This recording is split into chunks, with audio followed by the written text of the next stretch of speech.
launch FanStream Sports. 3, 2, 1. Let's start. Hello, sports fans. Welcome to FanStream Sports. Nothing but pure sports. This is the JP Show. JP, it is so good to hear you back on the air. Stand by. Now, here's JP. All right, welcome into what's going to be a very fiery edition of the JP Peterson Show. We are so glad you guys are with us this morning as we will do a postmortem on what was a funeral for this Buccaneers team in 2022 last night, and it was ugly. And the autopsy is going to be ugly today. And there will be some things said here today that I never thought I would say. It will get emotional, I'm sure, at times, because my partner and I have already had some spirited discussions here this morning, which we will hopefully recreate on the show today. And as much as I can, I'm going to try not to do this in the tone of "I told you so," but you know that's coming. It's a staple on this show, right? So I'll say good morning to my good friend Nick Geddes, and before I launch into this monologue. Well, first of all, what did I tell you though yesterday when you were waffling a little bit on your pick? I know you made me waffle. I made you waffle. You made me waffle. I already had alerted you. If you go back on your original pick and everything you've been spouting for the past few weeks, I did not. I just did that for you. You can't come here tomorrow and say I told you so. But you told us so. I told you so. And honestly, and you know what? Before you go into your monologue, shame on me. Shame on me. It's okay. As a lifelong Bucs fan, we've all made that I mistake. put my objectivity away. I threw all the stat sheets, the whole check. I threw my sheet out You the didn't window. check your sheet? I didn't check my sheet. I threw it out the window to be a Bucs fan, just to be a Bucs fan again, and just go all in on the playoffs. Shame on me. Great lesson for your career. Great lesson for your career, and you'll always remember it because it was most likely Tom Brady's last game in a Buccaneer uniform. So to the viewers, my fault. Man, my fault. I spewed BS to y'all. Listen, I've seen seasoned, even this week, very much this week, seasoned reporters and talk show hosts take the bait and be a fan this week. And because Tom Brady makes you do that. Tom Brady makes you feel like anything is possible. Yep. And why not? I mean, anything is possible when you have Tom Brady. I mean, that's the magic of Tom Brady, and it's always been the magic of Tom Brady. So you fall into this false sense of security that he's going to save us, like this is a Hollywood movie, and the hero is always going to come back and win, even though you're watching the movie and you know the hero's not going to die, right? Tom Brady's not going to die. Tom Brady's still going to, he's going to win the game, right? But you're still in go. Oh, when you get the roller coaster goes up and down, you still believe that he's going to fail, even though it's a Hollywood movie. But in football, which is the beauty of the game, it doesn't work that way. It doesn't work that way. You got to earn it. And you fall in love with these narratives. Oh, Ryan Jensen's coming back, and which was an amazing story. We'll talk about that. But to me, this was always the outcome that was going to happen because the Dallas Cowboys are a good football team. You do not win 12 games in this league being a crappy football team. As much as Stephen A. Smith wants to blather on about how they're going to choke on everything, you look at the numbers. They were one of the best red zone defense in the league. The Bucs are awful in the red zone. What happened last night? Key turnover in the red zone. First time since 2019. The Dallas Cowboys, and I said this how many times last week, averaged 32 points a game. You could say all you want about Dak's interceptions. And one of the reasons he throws picks is because he's willing to throw the ball downfield and take chances, which Brady, not so much anymore, unless it's a real desperation situation. Dak Prescott's a good quarterback. Dak Prescott got it done last night. Dak Prescott did what Tom Brady could not do last night. And Dak Prescott is surrounded by a much better football team and a much better coaching staff. And last night, to me, was a microcosm of not only a microcosm of the season, but as I said last week, this game will determine the narrative of the season. 8-9 was bad enough, okay, in a crappy division. And I swear, and I said it last week, and I've been saying it forever, this division championship means absolutely effing nothing. And if you're going to hang your hat on retaining a coach because he won a division championship at 8-9, you know nothing about football. Nothing. You played terrible against good teams and good coaching staffs. You were worked. This is what you saw last night is what this team is. And this is not personal on the players or the coaches. I'm talking about what this team is. Okay? It's a very poorly coached team that constantly makes mistakes and does not improve. That's the sign of terrible coaching and a bad culture. When you do not improve, when you continue to make the same mistakes, like on the CeeDee Lamb play, what did Todd Bowles say? Day one install. Day one install. How many times have we heard him come to the podium and say, we got to coach it better, we got to play it better? We're making too many mistakes. All year long, they never got better. One of the hallmarks of the last 2 seasons was this team incrementally got better every single game. You saw them working on things and getting better at them. This team was mediocre from the beginning, and it stayed mediocre the entire year. Never changed. So suddenly, everybody thought, oh, the playoffs are here. We're going to magically turn into a team that really executes well on offense, protects the quarterback, comes up with imaginative plays, plays hard, and on defense makes big plays and gets turnovers. Okay, that's fairy dust, folks. That's fairy dust. That was never going to happen. Never. This is the NFL. This is not some Hollywood movie. It's not some narrative. This is football, and you got to earn it. And that Dallas Cowboys football team was ready to play. And when you look at the tape, and I just got through the first half. I didn't even get through the whole damn thing. It's the mistakes, some of the plays that were run last night have no rhyme or reason. And I'll break down a bunch of them. First of all, the most important play of the game, and I'm going to say this about Tom Brady that it pains me to say, but this is absolutely 100%, in my opinion, it's true. Okay? You can't play quarterback in the NFL trying to stay healthy. You can't. You can't. You can't play quarterback in the NFL just trying to get rid of the ball so you don't get hit, because you know if you get hit, you're going to get hurt. Okay? And we can blame the offensive line. It's not good. It's not good. I'm not going to sit here and say it is. But if you're going to play quarterback in this league, you got to stand in. You got to stand in. And that interception, I'm sorry, folks, was ugly on so many levels. And the worst part about it is Tom Brady turning his back, throwing off his back foot, trying to throw a ball away, and was so scared to get hit that he didn't put enough on it, and it landed right in the laps of Jalen Hurts. I'm sorry. That's it. And everybody who looks at that play, it doesn't want to say it. Nobody wants to say the emperor has no clothes. But that was, I don't want to use some of the words, but if anybody else makes that play, they are ripped unmercifully. You're trying to throw a ball away. You're falling away and turning your back like this, and you don't get, because you don't want to get hit. Can't play football that way. And Tom Brady's played a lot of football this year that way. Now, I don't blame him. He's 45 years old, but this is what you get with a quarterback that's 45 years old. You know, back when he was the GOAT, and I hate to say this, folks, but he's not anymore. Not this year. Not this year. And this is not personal on Brady. He played poorly. It's not all his fault. There were a lot of things around him that were not going well. The offensive line was not good this year. No question about it. But there's a lot of offensive lines that aren't great. And this offensive line was not the worst in the league. In fact, what were they rated? Number 2 by PFF. Now that's, overstated because Brady gets rid of the ball quick. Okay. They did not a lot of pressures when you're throwing the ball that quickly, but that's the other part of it. They have to do that because you can't get him hit. And that play was embarrassing.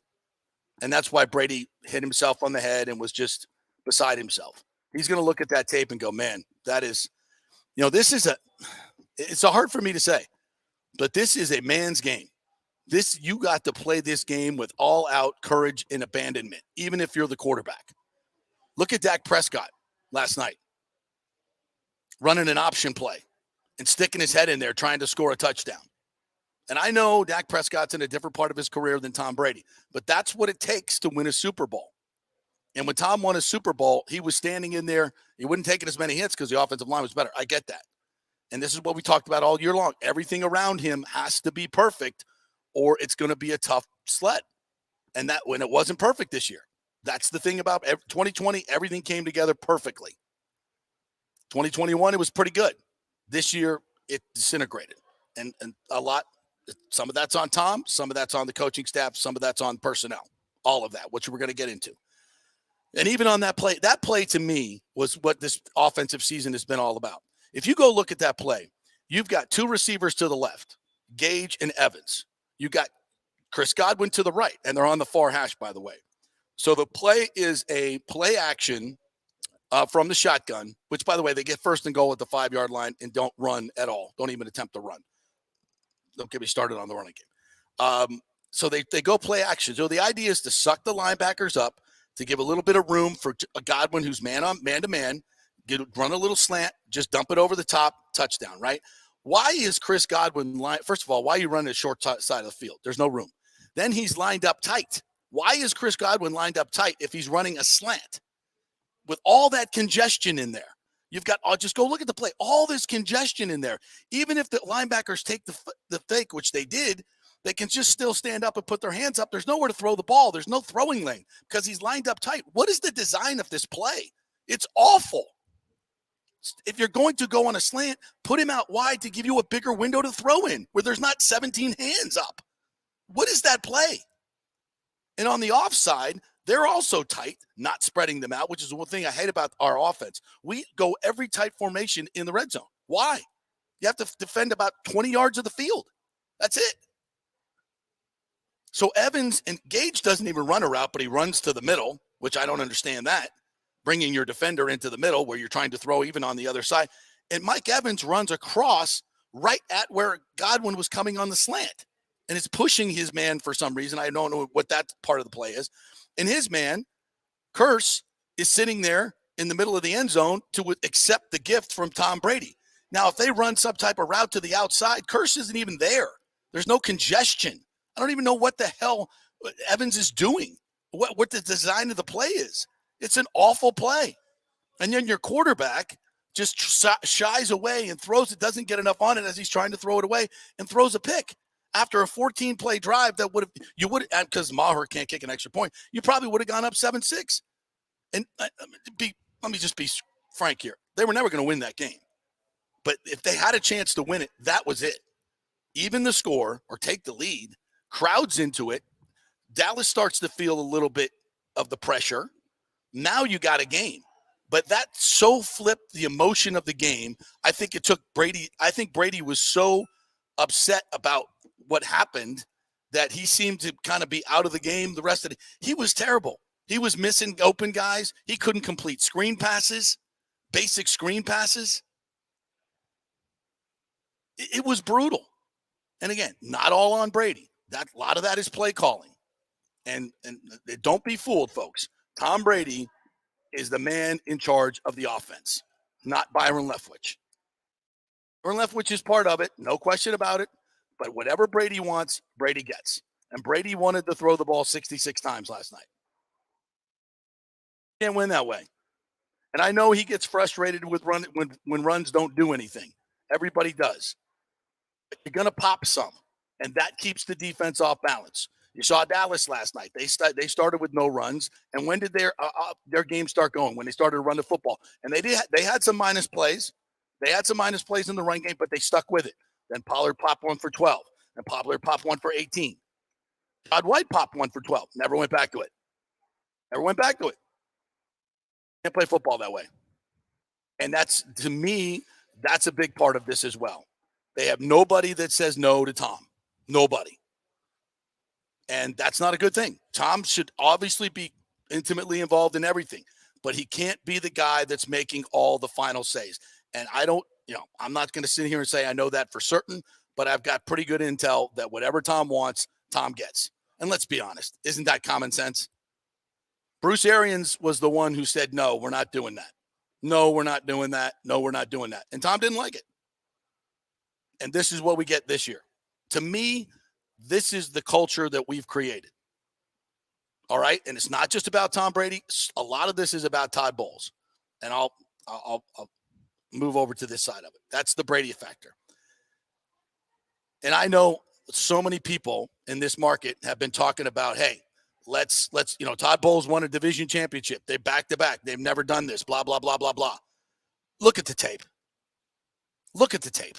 Look at the team. Stop with the divisions and this, that, and the other. You were 8-9 in a terrible division. The division hardly won any games outside of it. It was awful on so many levels.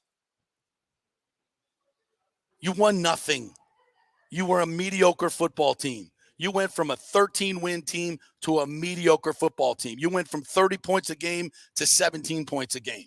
You went from a defense that got turnovers and made big plays and changed the game to a soft-ass, no pressure, cover 2 crap that we saw last night. That Dak Prescott could have picked apart in his sleep. That first touchdown to Schultz, come on. That was, you could see that they drew that up on day one. Like, this is going to work. There were so many things that they did that you could just tell they looked at the tape, the Dallas Cowboys, because this is what good teams do. They see your weaknesses. This team can't contain. They haven't been able to contain all year long. And guess what they did on 4th and 1? Oh, we're going to run a little bootleg because they're too dumb to contain. And what do we see? KJ Britt running down the line, no contain. But Dak Prescott, he could have walked in, he could have thrown it in. Take your pick. Poor coaching. And we've been doing this all year long. We can't contain anything. Well, I heard Troy Aikman saying last night, the reason Dallas is struggling in the run game is they can't set the edge on. Well, you can set the edge on the Buccaneers. It's easy. Trust me. Between Shayanka and Nelson and Nassib and KJ, whoever's got contained, we don't care. No discipline. I'm running after the ball. Poor coaching. The CD Lamb touchdown. They run that 3-person brunch. What do we do on that? I don't know. What are we doing? Let's leave the best receiver wide ass open in the end zone. Day 1 install. It's terrible football, folks. And you want to bring this coaching staff back? Are you out of your mind? And then people are, well, no. Byron Leftwich is not going to be. That's going to solve everything. Really? Is that what you think? Byron Leftwich was here the first 2 years. Things were pretty good. The offense was great. BA leaves. Byron's still here. Tom's getting everything he wants and doing everything he wants. It was a disaster. And the biggest thing from BA is the accountability. This team never got better. They never got better. They kept making the same mistakes. You keep putting the same people out there doing the same mistakes and not having any accountability. Guess what? You're going to get the same thing every week. And that's exactly what we saw all year long. There's no accountability on this team. They're not scared of being called out in the public because Todd Bowles will never do that. Maybe he calls them out in meetings. I'm sure he does, but they ain't listening. That's true. That's proof is in the tape, folks. I hate to say these things but this is what happens when you end a season 8-10 and you've been so good for 2 years and you have the core of your team back. And I know there was a lot of personnel changes. Guess what? Every team goes through personnel changes. Every team. And good coaches know how to make up for those deficiencies and coach up the next guys. This team was not able to do that. So you can make all the excuses that you want, but this is the NF freaking L, and it's a bottom line business. You either get it done or you do not get it done. And there are reasons why you do not get it done, and they were all on display last night in front of the nation. That was embarrassing. The effort was embarrassing, just like Tom Brady said, middle of the season. Our game day effort is embarrassing. That's the biggest indictment you can make of a head coach in a culture. Our game day effort is embarrassing. That's accountability. Was it that way the last 2 years? No, it wasn't. I don't know what the secret sauce is between BA and Todd Bowles. I don't know what's going on in the building now that wasn't going on in the building before. I don't know. All I know is I see what's on the field. And it reeks of lack of accountability. It reeks of lack of imagination and execution. The execution by this team all year long has been horrific. Nobody is on the details. Nobody is focused. Everybody is missing assignments. That's culture, folks. That's culture. And when you get lax, hey, even Todd Bowles said it. Some guys are living on the Super Bowl. Yeah. I bet he's frustrated that guys aren't taking it seriously. And I'll tell you this. As I watched guys come off the field last night, there were guys smiling. I'm not going to name names. There were guys smiling and chit-chatting. Man, you just got your ass handed to you in front of the world. And I know it's not the end of the world. The sun comes up today. You're going to pick up your paycheck. I get it. But, 5 minutes after I just got my ass handed to me on national TV, I'm walking off the field chit-chatting to my buddy where I'm going afterwards. Maybe I'm old school, but that's bullshit. Have a little bit more pride and emotion in what you do. That is absolute horseshit. And it's part of the problem. It's part of the problem. And this is not a quick fix, folks. But I'm going to tell you this. It's a major overhaul. As much as I love Todd Bowles as a human being, and I do, I think he's an amazing man. I love him. I can't tell you how much, and I know a lot about his personal side, and I know a lot about the things that he does behind the scenes that nobody knows about. And there's not a finer human being on the planet. He's a great dude. He is a great dude. But what he is not is a head football coach in the NFL. I'm sorry. And you know what? There aren't many of them. I certainly couldn't do it. And you can't do it. There's about 15 people. It's like playing quarterback. There's about 15 to 20 people on this planet that are any good at it. It's hard. It's really, really hard. And Todd Bowles is a great defense coordinator. I don't think he's a head coach. And I think if the Glazers go forward with this, it's more mediocrity. That's just my personal opinion. It's more mediocrity. I don't see how does this accountability and lack of execution that didn't change all season long suddenly change in the offseason? Unless you completely overhaul the entire roster, which you can't do. And we haven't even talked about whether Brady's coming back or not, because I think this is bigger. This is a bigger issue. So I will open it up to you guys. We got a lot of comments coming in, and we you guys can go on the WATB page on Facebook if you're watching there. Please comment there, and we're going to get to a lot of your comments. We got a lot to get to today, so I want to get to some of these other things. I want to open it up to you, my friend, and have a comment or two on what I just said. Yeah. Beyond the Brady stuff, which I know we're going to cover at depth this week and the next week before he makes a decision, I just don't see how there's a way back for Todd Bowles. I don't either. I don't see it. And I know there was all the reports coming in over the week that Todd Bowles is safe because they won the division. And like you said, that means absolutely nothing today. Nothing. It means absolutely nothing. This team. And I told you that last week. You did. And again, I've come to my senses because I should have just, again, like I said, checked my sheet all along. And Booger McFarland said it yesterday when he was making a pick on Monday Night Countdown.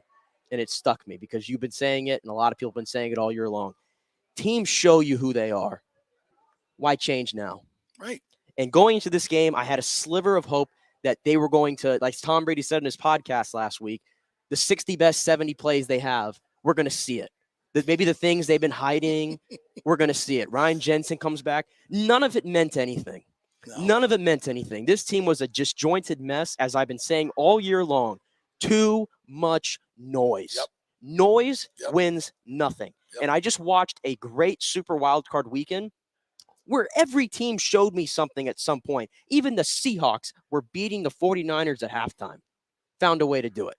I've seen teams with less talent, with third-string quarterbacks, with quarterbacks who were dead in the water, who got a fresh head coach and all of a sudden are good, looking at you, Daniel Jones. But this team that won a Super Bowl 2 years ago, and I know there's a lot of different pieces, but you know what? The nucleus of that team is still here. Yeah. And I'm asking myself today, how did this team win a Super Bowl? It's almost amazing because it's a lot of the same players who look like they've never done it before. They look like they've never been in a Todd Bowles scheme, who I've gloated about multiple times. I said it yesterday. He's a damn good defensive coordinator, by far the second best this franchise has ever had. He should have been a defense coordinator all along.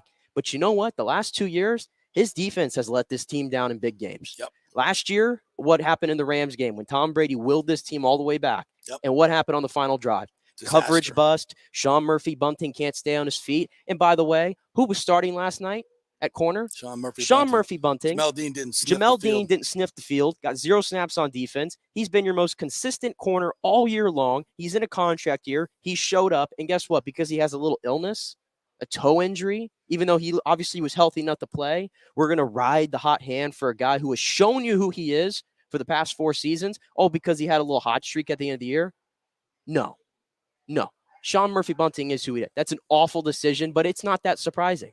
Right. It's not that surprising. It really isn't, because this has been his MO all year long. Personnel decisions have been a disaster this year. Personnel decisions have been a huge disaster all season long. Yeah. And so if you're the Buccaneers, if you're the Glazers, and I know they've never done this before. They've never fired a head coach after 1 year. They gave Greg Schiano, 2-3 years? They gave Raheem Morris 3 years. They gave Dirk Cutter 3 years. They gave Lovie Smith after a 2-14 season. They gave him another year. They've never done this before. But you know what? The standards have been raised around here, folks. They've been raised around here.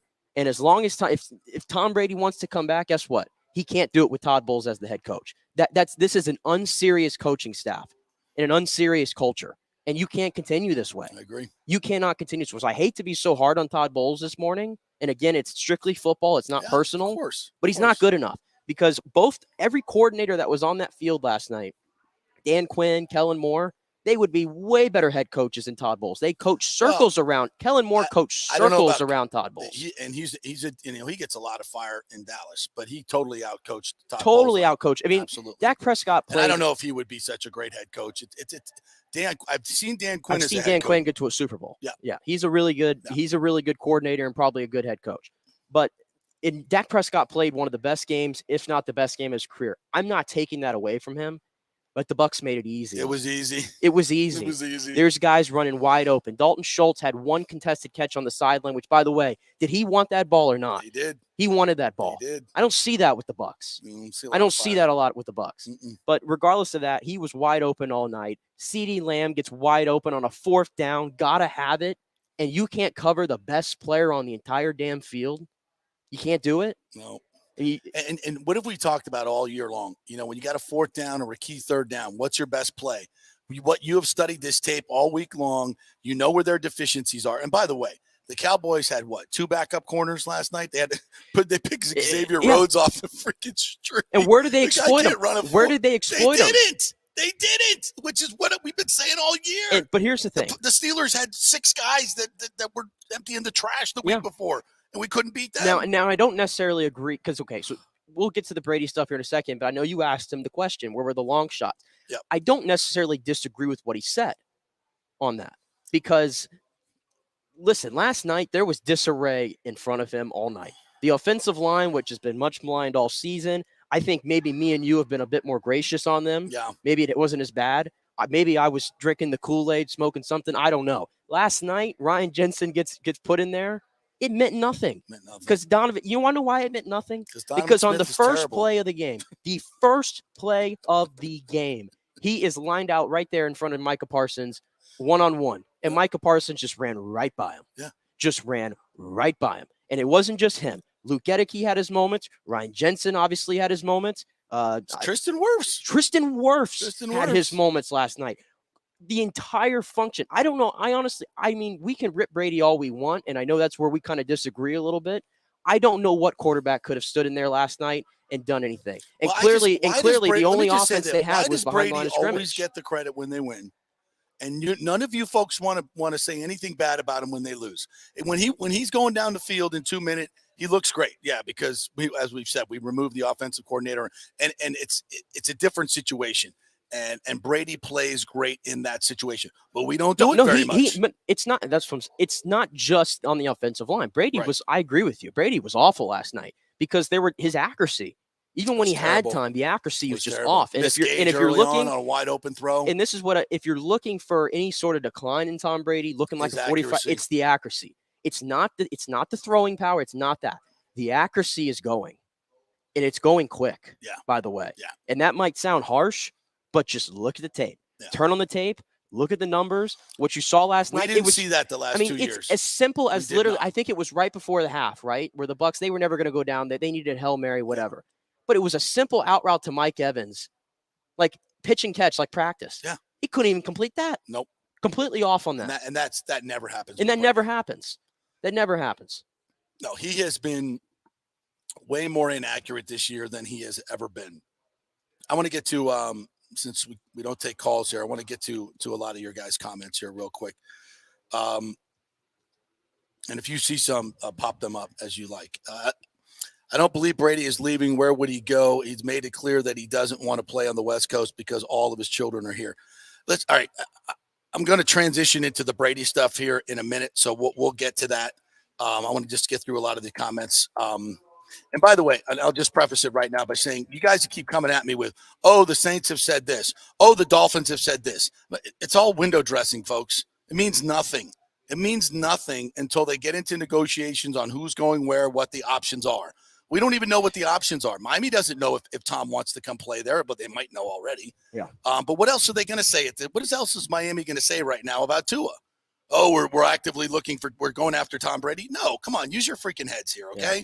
Oh, the Saints have said that Dennis Allen's is staying. Really? Really? What else are they going to say right now? If Sean Payton wants to come back and bring Tom Brady with him, you think they're going to say no to that? Oh, we already said Dennis Allen's the head coach, so we can't go back on that. Come on, people. Yeah. Use your brain a little bit. I'll put double comments here. First from Mark Vanderhay. Todd Bowles can't inspire the team to play with urgency. Worst I've seen the team's defense and the offense can. You said the word urgency. Urgency. Zero urgency last night and all season long. And people will say it's his demeanor and all that. And people will argue, well, it's Tony Dungy and Tom Land, all this stuff. I don't care about any of that. I don't care. It doesn't matter to me what Bowles' energy is. I see what's on the field. And that team does not look at how hard Dallas played last night. Could you not see the difference? Now, I thought the Bucs came out good. I thought their defense came out really, really flying around and hitting people. But you see how that went away? Did you see how that went away? Well, it's they give up a couple of plays and suddenly they're in the tank. Yeah, they quit. I wouldn't say they quit. I want to say that's a little strong. But was that energy on that defense the same in the third quarter as it was in the first quarter? No.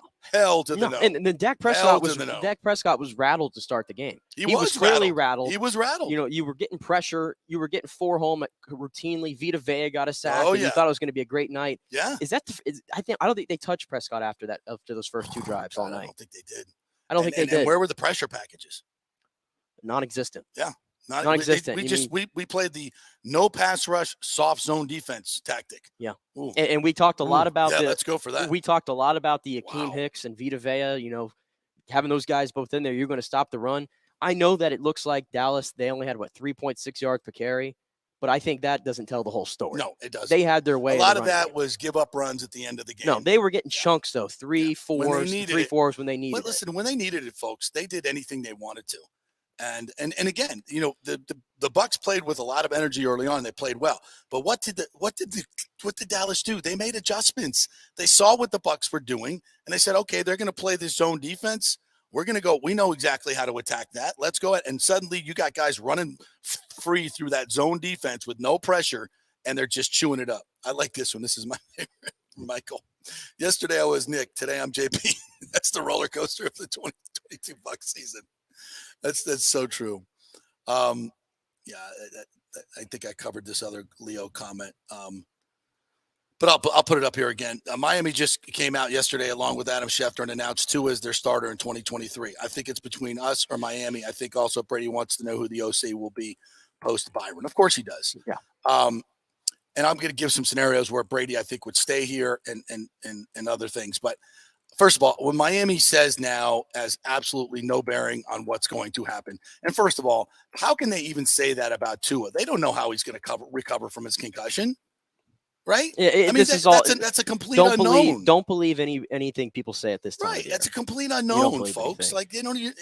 How? I mean, they could say all they want publicly, but that's a complete unknown. So I'll put this from Howie Van Brunt. You put any quarterback behind our line, and their accuracy is going to be shaky. Gedeke and Smith were letting their guys run right past them. Again, I don't disagree with that. But I think that even then, when he had clean pockets, he showed you that he just doesn't have the accuracy right now, or like I think has been the case the entire season. He's just pressing too much. Right. He's pressing too much, and the miscommunications with the receivers, man. Again, last night. Have him and Mike Evans ever played together before? It's crazy, right? I don't know. It's crazy. It seems like the only play this team can run and get it right every single time. I'm not saying it's efficient, but the only play they can get right is that little moving screen where Chris Godwin is coming back towards the line of scrimmage and they put all those blockers out and he runs upfield. That's the only play they can execute. Well, and to be fair, they usually execute that play in a situation where they're going to allow you to have that play, knowing that they're going to stop. But that's all they have. That's what's sad about this entire season. Yeah. This great Bruce Arians offense that pushed the ball down the field, no risk it, no biscuit, guys making contested catches, guys running free. It was wilted down to Chris Godwin screen after screen after screen. That's all it was wilted down to. And if you go look at the tape, you can see it, the immediate, you'll see how the defense lines up and they'll have a deep safety or so. But at the snap of the ball or quickly thereafter, you just freeze the tape, right? Like a half a second after the snap. and you will see probably 10 guys within 5 yards of the line of scrimmage because they know that's what the Bucs do. Short passes, screen passes. Did you see how easily those screen passes were read last night? I've never seen how many got batted down. A ton because they were ready for them. Yeah. They're looking for it. Because that's all this offense has. Yes, they're going to run behind the line of scrimmage because they can't, the protection can't hold up, so they can't get guys down the field. That's part of the reason why Mike Evans is so non-effective in this offense, because he's the kind of guy that likes to run deep routes and then he'll make his moves then. They don't have time for that in this offense. That's why Mike Evans was so ineffective all season long. And that's why you were kind of wilted down to having used Chris Godwin.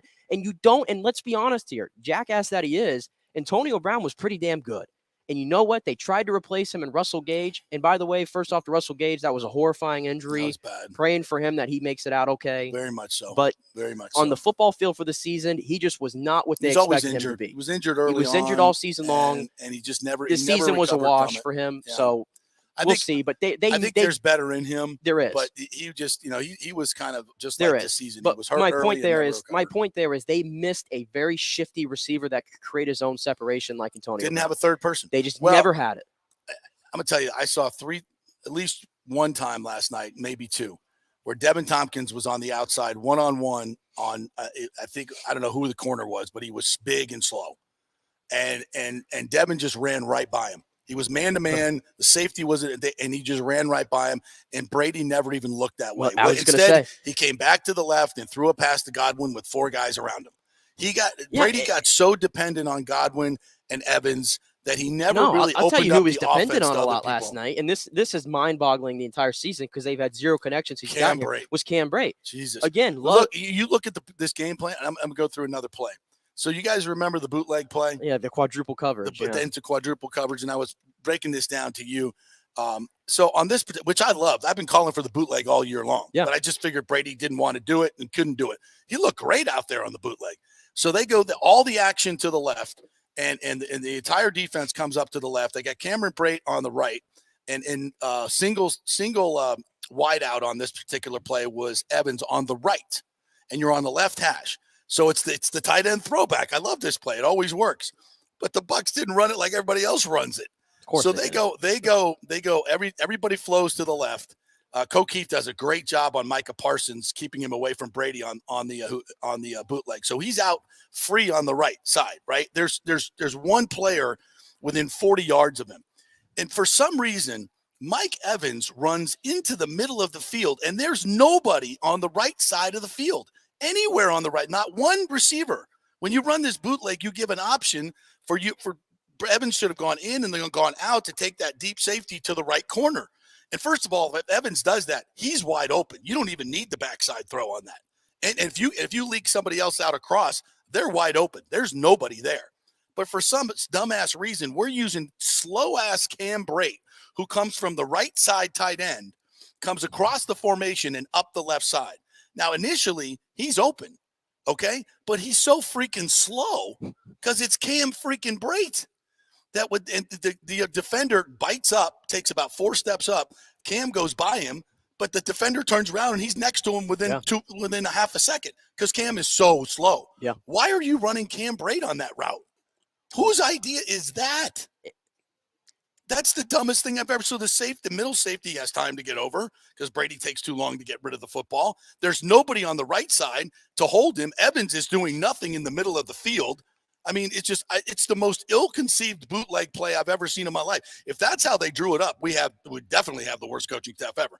Whose idea was it to use Cam Brate in that situation? Whose idea is it to have Evans in the middle of the field? And whose idea is to have nobody on the right side? That is the most ill-conceived play. The play designs this year are some of the worst I think I've ever seen in the history of the league. Seriously. I mean, to the point where you have credible people on every single network that have played this game, coaches, former players, that are laughing. They're laughing at how bad the play designs are. Yeah. I mean, you have guys go like, I think it was Tony Romo. He's like, I don't know what they're trying to do here. Like, I can't make – Kurt Warner says the same thing when he broke it down. Yeah, Dan Orlovsky. Like, Dan Orlovsky. I'm looking at this Bucs offense. I don't know what their concepts are. Like, and you look at the red zone. This is last year too. You look in the red zone, like, what are we trying – like, what's that play design? They had the Julio play. They go first and goal from the 5. They motion Julio to the right and then come back to the left, right? and they've got Evans and Godwin out 2-on-2 out there. And I think if he gets it to Julio, he might score there if, and this is a huge if Evans gets his block. Evans is not a good blocker. He's not. He's not a good blocker, but we ask him to do it constantly. Godwin's a pretty good blocker. Evans is not, especially out in space. Yeah. But we keep throwing these stupid But Micah Parsons is the left defensive end. Micah Parsons just jumps, almost intercepts the football. Yeah. And Donnie Smith is not cutting him, not doing anything to get his arms down. On that particular play, you've got to cut the defensive end or get his arms down, hit him, affect him. You can't just let him run into the passing lane because they know from watching the film he's going to throw a short ball here to the outside. Like, I know that. Yeah. Micah Parsons certainly knows that, and he almost intercepted the ball. That's a terrible play design, and it's even worse execution it's having, in the red zone. Like, I don't even know what you're trying to do there. It's called having blind faith in guys who cannot do what they're being asked to do. Right. Donovan Smith being asked to cover bad coaching. Being asked to cover one of the best and youngest bright stars in this league, and Micah Parsons one-on-one with no help. After we saw what happened in week 1, it's coaching malpractice, which is not surprising. That's been the case. Throwing to Cam Brate as much as they do, designing plays for Cam Brate nonetheless. I saw at least 3 plays. There was another fake in the red zone, another fake screen to Godwin. Remember the pitch play? Yeah. So that was I've been waiting. I think they've run it once before, but it was where they fake the screen, right? And then the guy Brate's coming out the block, and then he releases up the field. Yeah. As the players come up. Well, first of all, Brate's slow again. And second of all, they didn't buy it. I mean, there was another play too that I recall where it got batted down and almost picked off by Javon Curse. They showed the play from like the all-22 angle from what Brady was seeing. Yeah. I don't know what he was looking at, but it's Cam Brate running this like little lousy route to the middle of the field. A guy right here on him and another guy converging. If that ball doesn't get tipped down by Javon Curse, it's going back the other way for 6 anyway. Right. I mean, that's on Brady. He had protection there. Yeah. That's on. Where are you throwing the ball, bro? I'm telling you, I know it's Tom Brady and everybody wants to just, he's the GOAT. Break down the tape, man. It's not good. It's not good. And then, so let's transition let's take a break. We got to take a break. And when we come back, we're going to play Tom Brady. And I'm going to transition into talking about what I think is going to happen next.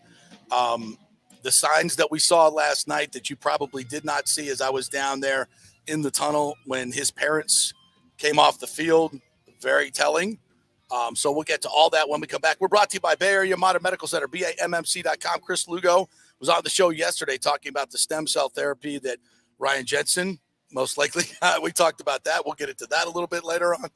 So BAMMC.com, if you want to do some stem cell, you want to do some testosterone replacement, he is extremely knowledgeable in all those areas. BAMMC.com and the Jeeves Law Group. Back in 3.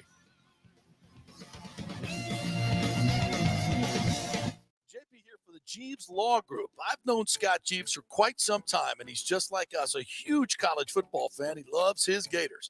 In fact, he sponsors our Gator Report every Thursday at 11 o'clock with Scott Carter from FloridaGators.com. But he's not just another PI attorney.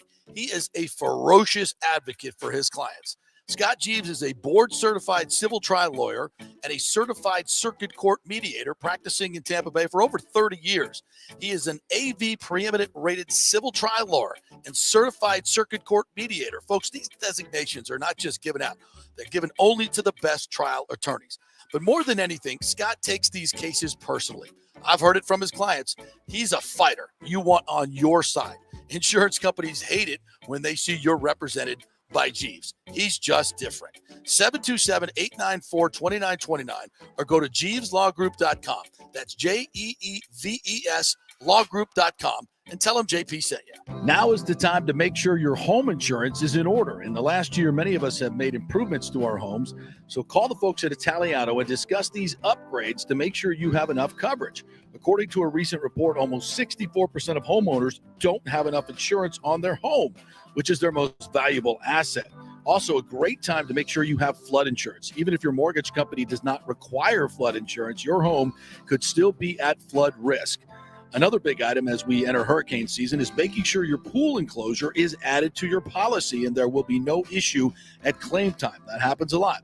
So call your friendly agent at Italiano Insurance to review your policies today. 813-877-7799 or ItalianoInsurance.com. Attention, if you are home shopping or looking for a refinance, and even if you already have the approval letter, you must call my man Scott Fitzgerald at American Mortgage Services. Scott has a brand new program available in the greater Tampa Bay area called the Community Advantage Loan Program. Get this, no money down, no mortgage insurance, no points, no origination fee, purchase or refinance, and loan amounts up to $647,000. Now, there are some application requirements. It must be a single-family home, 1 unit, primary residence, and have a minimum 640 credit score. The program only applies to certain neighborhoods, so you have to call to find out if you qualify. So call Scott Fitzgerald at 813-294-7595 or email him at scott@amstampa.com. Now, even if you don't qualify for that program, Scott will shop your loan around, get you the best rates, and won't charge you the huge upfront fees. And if you've had issues with your bank calling you back, Scott will return calls immediately or at least the same day. 813-294-7595 or email him, scott@amstampa.com. Scott Fitzgerald, MLS 386722, American Mortgage Services, 1000 North Ashley Drive, Suite 1020, Tampa, Florida. Hey, folks, it's still engagement season, and where better to get that special ring than the Gold and Diamond Source? The Gold and Diamond Source has the largest selection of engagement rings in the country, a literal jewelry super center with 30 times the inventory of any normal jeweler. You don't have to wait to spend any extra time waiting for them to bring something in. They have everything right there in-house, so why go anywhere else? And you can get up to 15% off this January if you buy something with the birthstone, which is garnet. Garnet and Gold, Florida State, get something for your favorite Seminole. And let's not forget the Emily collection from Emily Johnson Weintraub. Very affordable, real gold and diamond jewelry, always stylish and unique. Emily has created this fashion-forward gold, diamond, and gemstone jewelry line ideal for everyday wear. Each piece is designed to enhance your look by featuring eye-catching, modern, geometrical shapes. Really unique stuff. Got to check it out. And, of course, Julie and Steve Weintraub, great benefactors here in the local community. So let's keep it local. And you can get 0% financing for up to 5 years. Get a big ring for a little price. It's the Golden Diamond Source, 3800 Omerton Road, always online at thegoldendiamondsource.com. Coming back at you. Now, more with JP on FanStream Sports. It's only just begun. All right, welcome back to the JP Peterson Show. We're brought to you by the Jeeves Law Group, JEEVESLawgroup.com. Very aggressive law firm. So if you've been in an accident and your car was totaled, you don't think you got a proper settlement. You probably didn't, because that's what the insurance companies do. And you may have a case. Contact the Jeeves Law Group at jeeveslawgroup.com. Tell them you heard it on the JP Show. They'll give you a free consultation and find out if you have a case. Even if it was a few years ago, you might be able to recover some money. So just give them a call. Find out if you have a case. It's a free call. And if you get in an accident, obviously call the Jeeves Law Group. They are aggressive attorneys, and insurance companies do not like them. And that's good for you. You'll get a better settlement. So make sure you call the Jeeves Law Group. They also do class action lawsuits. Anything you have in terms of legal matters, turn to the Jeeves Law Group. Very versatile. They can do it all. So check them out at the Jeeves Law Group. Tell them JP sent you. All right. Couple other. I will leave it up to you to get some of these comments. Yeah, There's a lot of them. I wanted to go to this comment because I'm kind of, this is, I think it's been my whole point about Brady here. This is from Scott Herrig. We either need the Mount Rushmore for an offensive line or we need a mobile quarterback. Right. And my retort there is the Bucs did. They did. In 2020, they had did. the Mount Rushmore. Last year, they did. Yeah. This year, they did not. And I think this is why I'm not trying to remove Tom Brady from part of the issues, because there's things he can still do. I'm just saying that if it's going to work with Tom Brady moving forward, and if he's going to continue playing, whether that's here, Las Vegas, Miami, wherever, it's got to be the picture-perfect scenario, and it starts with having a damn good offensive line, and it's hard to find it nowadays. And I think that's one of the big problems with the Bucs this season, if not the biggest. The margin of errors here were just way too thin. Yeah. And when that happens, you can beat the Saints, you can beat the Falcons, you can steal a win at times, because Brady has those moments where he's just the greatest killer in the history of the game at the end of games, if your defense can hold on for long enough. But the margin of error on offense here was just too small, because he needs everything to be perfect. And that's not me taking a shot at Brady. No, it's he's not. 40. He's 45 years old. Yes. If you're expecting him to move out, and he can have a moment of brilliance like yesterday when he moved out to the right and he did his nice little Mahomes play. Yeah. That can happen every once in a while. Right. But you can't function like that. No. That's the problem with the offense, in my opinion. No, because he can't take a hit. Look at him. I mean, he's as thin as he's ever been. Yeah. And he can't take a hit. And to play quarterback in the NFL, you got to be able to stand in there and take a hit. And he's not going to do it. And he knows, because he knows if he does, he's not going to be playing. So I get it. But this is how you have to play with Tom Brady. And think about it. In 2020 and in 2021, look at the offensive line. Ryan Jensen, all-pro. Ali Marpet, all-pro. Donovan Smith had his best 2 years. Yeah. He played really, really well. And he dislocated his elbow in game one. And that sent him in personal problems he's fighting through, things like that. That's right. So Donnie just wasn't Donnie this year. Bottom line. Right guard, Shaq Mason, I thought played really well this year. I thought he did really well. I think he equaled Alex Kappa. Probably a little bit of an upgrade, too. Yeah, no problem. Tristan Wirfs was good, but not as good. Not as good. I think he did the best that he could with the parts that were next to him. But those other three, and Hainsey, I think, was okay, but you can't have okay. There's just too much. Okay. There's too much okay on this team. Yeah, you got to have great. And they had great for 2 years. Yeah. Great. And Brady trusted them. He trusted them. So he would take a little bit longer to let things develop. I mean, if you go back and look at some of the pockets that he was throwing with in 2020, 2020, it's almost comical. It's comical. It's comical. It looked like Dak last night. And plus they had a better semblance of a run game. Yes. And when they were really good, had a really good running game with You Lenny. didn't even mention that. It's like we came into this game and it's like under no circumstance can Brady throw the ball 40 times. He threw the ball 66 times yesterday. Yeah. And a lot of that was a product of them being way behind. But even when they were still in the let's game, be honest here. They're throwing the ball. Let's be honest here. It was always going to be like that. It was always going to be him throwing 40, 50, 60 times in a game. Because that's the only way they could ever get by. I disagree with that. First of all, they need more imagination in the run game. When you have deficient offensive linemen. Well, that's my point. There's no imagination. No imagination. You got to teams figure out ways to get the running game going. Okay, not everybody has the greatest offensive line in football or the greatest we had plenty of good offensive linemen and the fact that you have Brady and those receivers should make it easier to throw to run the damn football. But we would never have the continuity to get all that stuff going. All right, so as far as Brady goes, after the game last night, I was sitting down there in a tunnel and his mom and dad walked off and they were crestfallen, holding hands, teary-eyed. His mom and his dad were really, really teary-eyed. I don't know.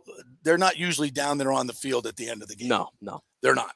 So they were there at the end of the game. There was a lot of family there for Tom, a ton of family there. And that looked like a guy that was saying goodbye, at least to Tampa Bay, to me in that situation. Certainly the family was on alert that this very much could be his last game. It might not be, but it sure looked like it. If I'm looking at his family and the nonverbal communication that they were giving off, it was very much like that. And then at the end of the press conference, and we're going to play the whole press conference here, but the end of the press conference, he thanked the local media, and that sounded very much like, I thank you to this organization. You've been great to me. You've welcomed me in. He said everything, but I'm out. And he didn't take any other questions following that. Some people Kevin O'Donnell tried to ask a question about the Glazers, and he just wasn't having it. He wasn't having it. So to me, from all the body language that I saw, and by the way, and these are the other things you got to look at. Why would he come back to this? I think he believed in his heart that Todd Bowles would be a better head coach, that things would be more buttoned up. He would be in there earlier like he is. And things would work better. That wasn't the case. This team lost a lot when they lost Bruce Arians. And to sit here and think that everything was rosy between BA and Tom Brady, BA is a proud man. Do you think he wanted to walk away from Tom Brady in another year? They really wanted to do that, to hand it over to Todd Bowles? I think that was part of it, but I think when faced with the situation that he was given, Yeah. And I think if Tom is to come back, and that's why I don't think he's coming back here. I think everybody wants to paint this as a rosy picture between Tom and this organization. And if I was this organization, frankly, and I knew Tom was trying to get out of here last year and go to the Miami Dolphins. To me, that's where it all started. That's where it all started. He was trying to save his marriage. I don't blame him. Giselle wanted him to come to Miami and play in Miami and start their life there and build their house. That's what she said. But everything, though, that you've said, and I'm not discrediting anything you had, everything that you said there about painting the rosy picture and everything, that's almost assumptions. I'll tell you what I do know. I do know that this organization stood by him through the toughest time of his life, perhaps. I do know that organization. But what were they going to do? Well, hold up. I do know that this organization let him take an 11-day. And by the way, I'm not saying any of this is right or wrong. I do know this organization let him take an 11-day break during training camp, during a very important part with a new team, basically.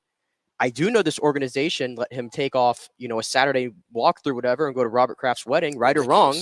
I do know they let him do it. Ridiculous. I do know that they allowed him to go out there and pitch to bring back Ryan Jensen, which obviously was the correct move, to bring back Lenny Fournette, which I think a lot of us would tell you right now was a mistake. I'm sure he vouched for Julio Jones. I'm sure he vouched for Russell. You can go on and on and on. They gave him, the entire time he was here, they gave him everything he wanted. I don't dispute that. Everything he wanted. Those are the facts that I know. So when you're debating if Tom Brady really loves this organization, I truly believe that. I truly believe that they stood by him, because you want to know why? I think he probably questioned at times in New England at the end if they were really doing that to him. And I think he found it here. And I think he found that here. And I don't think that can be taken away. So I think that does play a big part in his decision. If you want to go take a chance now, whenever you have built so many good relationships here in 3 years. And by the way, forget what happened this season. When we close the book on Tom Brady in Tampa Bay, we're going to focus on 2020. Oh, God, yes. Regardless of what happened here, this was a success. Tremendous success. I told you before Tom Brady got here, I had never witnessed a playoff game. Right. I've seen 7 in 3 years. I probably took this entire time for granted. I feel like it just flew by too quickly. Lord knows this year was taxing on my mental health and everybody's, but this was still a success. Well, let me say this. I haven't said this today because we're focusing on last night and what's going on with Tom Brady. And I know, we have trolls out there that think I hate Tom Brady. I've said this many times, and I'll repeat it again here today.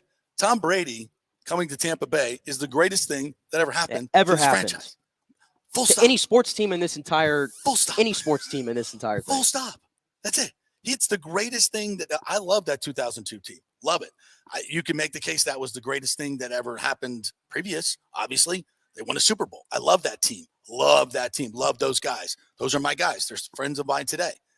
But Tom Brady put us into another stratosphere. Yeah.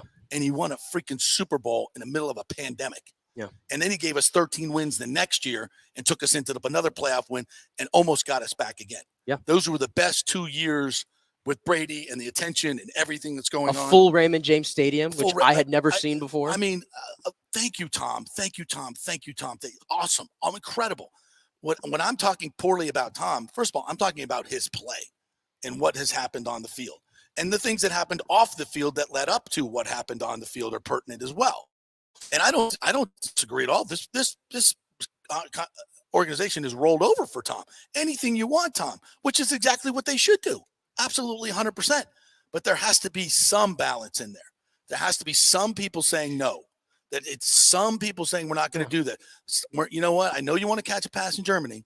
But we're not going to run that play at this particular time. You said yes. You allowed him to do it. And it almost cost you a game. And I'll give you the reason why he would probably pause on coming here, just playing the other side now, is if he's coming back to play, it's to win a Super Bowl. Right. It's not to go 8-10. Exactly. And saying, oh, we lost. No, he's trying to win a Super Bowl. Right. And I got news, folks. Did that team look like it's any close to winning a Super Bowl? No. I don't think so. And by the way, if you're looking for, we need to reload and we need to do this, I don't see a scenario where they can do that because they're $43 million over the cap and you got a lot of decisions to make. You just chased off the most consistent corner that you had last night, who no way in hell is signing back here in Jamel Dean. There's not much you can do. Levante David, I feel bad for Levante David because he's been an absolute champ and a warrior for this franchise. Yeah, she's had a great career. Let's not get lost here. This guy is one of the top 7-5 players, whatever this franchise ever had. Without and question. He likely just played his last game as a Buccaneer. Without and question. that makes me sad. Yeah. Because they probably can't bring him back now. No. So this team's you thought this team looked different this year. It's going to look a lot different next year, and I don't know if it means better. Well, and that's the thing. And this is the only scenario that I see Brady coming back here, because you do not have cap room to go out and do a lot of things. You're going to have to make some major changes. I think you need a new left tackle. And Donovan makes a lot of money. I have to check his contract as far as what the dead money is going to be, but I think they're pretty close to even on that. He's gone through a lot this year. He's been a great player. I should be great. He's been a very good player. The last 2 years, he's been great, but I think maybe his time is up. And for the money he's making at $17 million, something's got to change there. So you got it. You once again, you got to shuffle. He's got $8 million dead cap next year. Yeah. So once again, you got to shuffle the offensive line. Who's going to, next year I can see, Ryan Jensen. The right side of your line is already set. Yeah. You got Shaq, and then you can Hainsey at left guard, but you got a big opening at left tackle. I mean, you can keep Donovan. Hopefully he gets healthy. And I don't think that's a terrible. That's the problem decision. though. Like, what else? I know we all want to rip on Donnie and everything. And what else there's nothing else you can do. Right. I mean, you're picking at 19th in the draft. It's a little hard to get a premier left tackle there. And then if you want to put a rookie left tackle, if Brady's coming back, you can move Wirfs to left tackle you and could, get a right tackle. You could, yeah. But I mean, Tristan Wirfs has just mastered that position. It's like, I just don't know if I want to screw with that. I don't see good scenarios here. So I think your offensive line could be better, but defensively right now, you get Shaq Barrett back, hopefully. But I don't think that's another thing we haven't talked about. That Achilles injury, it is hard to be good year one coming back from that injury. Yep. I don't think Shaq Barrett's going to give you much next year. And he's aging too. Yeah, he's aging as well. This team needs to get younger. It needs to get faster. It needs to get bigger. It needs to get better. But if you're bringing Brady back, you don't have the money to get the real guys you need. What you're going to end up signing, you're going to end up signing a bunch of Julio Joneses and a Kyle Rudolphs and all these aging veterans on cheap money. That's all you're going to get. You're not going to get any good young players. I just don't know how much better it can get, to be honest with you. Exactly. And is he going to sign up for that and come back when there's other options? And again, there's who's going to be the head coach here? The only thing I see that would be remotely, and I don't think this is going to happen because I don't think the Saints are stupid enough to do it, but for them to, I guess Sean Payton put it out there that they're looking that the Panthers would only have to give up a first round pick. He was on with Colin Cowherd yesterday, and he says that he already spoke to Mickey Loomis, the Saints GM, and said the price would be likely like a mid first round pick is what they're looking for. And the Panthers already got permission to speak with him. And that's the reason why when anybody's entertained it here, we're like, no way, they're not trading with the Saints. But, at this point, who knows? So if they can get Sean Payton here and and Tom Brady and Payton want to hook up, I have enough confidence in Sean Payton as a head coach that he will install the accountability and the systems and the play calling that will make this offense work with Tom Brady. He will figure it out. He will unlock it. Okay. I have no problem keeping Todd Bowles as the defense coordinator. And if I were Todd, I would do that. You make a lot of money. You stay here. Your kids were here. I guess his kid's going, I think he's got one more younger, but anyway, he loves it here. That's fine. It didn't work. Everybody said, oh, he'll never do that. I don't know. If I was Todd Bowles, I'd do that. I don't think he's going to get another head coaching job anywhere else. No, I don't think that's happening. So if you want to keep coaching your guys, I'm cool with that. But you bring Peyton in, he's a good enough coach that he will be able to go get some guys and make this team competitive and put this offense back where it needs to be. So I think, and that's the only scenario. And is there another head coach out there that you could bring in that would do the same here, that would bring that energy and that accountability and that gravitas? Do you see anybody out there that's available that would do that? I mean, we got lightning in a bottle in Bruce Arians, and we were lucky that he was available and healthy enough to come back. And that was a perfect fit. Again, it all came together perfectly. It's hard to do, folks. It's really hard to do. I don't think there's any other what you would call splash moves. Right. There's guys out there that I think could be good head coaches in this league. That have been. I'm looking at guys who haven't been head coach or have been a head coach rather. Like, I think Frank Reich is an example. A guy who has won a Super Bowl as an OC. I thought he honestly dealt a bad hand in Indianapolis with the quarterback carousel. Dysfunctional franchise. But he was the one who chose Carson Wentz. True. And they gave up a lot. Because he went on a run with Carson Wentz. Okay. Yeah. But they kind of they gave him Matt Ryan. It didn't work out. My point is I think he's a better head coach than maybe Jim Irsay thought he was. But is he a splash? Are Bucs fans going to go, yay, we got Frank Reich? And he I don't doesn't know. have the gravitas And I don't think the that Glazers Peyton and I has. don't think the Glazers would ever think that no, he's such a substantial upgrade to Todd Bowles that we're going to pull that trigger. I don't think so. Outside of Please that, you're don't going to come be at me with Gruden, please. no. And after that, you're going to be going after, the normal contingency of OCs around the league that are up and rising and things like that. I mean, but look, you fried the Brian Daboll. And I'm not saying that's a bad play necessarily. I but I think if Doug Peterson was still out there, that would be a guy I would go I don't think after. it's a bad play. I just think But Brady might want somebody that's experienced and has done this before. Well, let me ask you that. What about Bill O'Brien? As a head coach? Bill O'Brien took the Texans to the playoffs. I don't know if I don't like it as a head coach. Bill O'Brien, some of the things that he did with his players, like the D Hopkins exit interview, and some of that stuff, I'm not down with. So I mean, I remember saying to myself on that story and some others, like, this dude, I don't know if he's cut out to be a head coach anymore. I don't know if the players are going to be down with that, because I think there's a lot of players that look a little cross-eyed at NFL players would, not college players, but NFL players. So I don't know about that. But the Bill O'Brien type, the thing of Bill O'Brien, he's got experience. He's been to the playoffs as a head coach. Check me on that. I think he took the Texans to the playoffs. He did. They collapsed. Yeah. They collapsed there in like 2019. But the one thing he has is he has the respect of Tom Brady, and Brady, and he'll go after Tom Brady. He'll stand up to Tom Brady. He'll say no to Tom Brady, which needs to happen every once in a while. I think that's where this organization went wrong a little bit. BA would do that. Nobody else in this organization seems to want to do that. If Bill O'Brien wanted to be the OC, sign me up. Yeah. I don't know if I'm giving him the keys to the franchise as the head coach. I agree. And if I have to think about it, I'm probably not going to do it. But I don't see Bowles as the head coach making a difference, even if Bill O'Brien's is here. He's still the top guy at the top of the totem pole, and he's the one's accountability and all that. Yeah, I still think though the likely scenario though is Bowles is going to get another year. I think that's still the likely scenario, and then at that point, you got one shot. You got one shot to hire the OC that you really want and get the coaching staff you want, because I think he was still dealt a bad, regardless of how I feel about Todd Bowles as the head coach, still dealt a very bad hand taking over on March 30th after everything had already been settled and you're inheriting a staff that's not yours. I think they're going to give him the benefit of the doubt there. Okay, I'm going to address this because I've heard this so much it makes me want to puke. All right, well, go ahead. Everyone's talking about he wasn't able to choose his coaches. I would say that everybody on his defensive coaching staff he has chosen. Did BA choose all? I mean, come on. I'm talking about offense. Okay, offensively. All right. So offensively, same group that won a Super Bowl. Same group that won a world championship offensively, right? Except for Bruce Arians. Correct. Same assistant coaches. And suddenly they're complete idiots. That doesn't make any sense. That doesn't make any sense. Nothing really makes sense about the season. Well, again, BA was the guy that would say, take the red pen, the naughty red pen. Maybe we need the naughty red pen back. BA was the one who would say, Tom, no, we're not doing it this way. I don't know if that's true, though. Oh, because some Patriots O-lineman said it? It's true. I don't know. It's true. I don't know. Yeah, it's true. But BA brought that energy.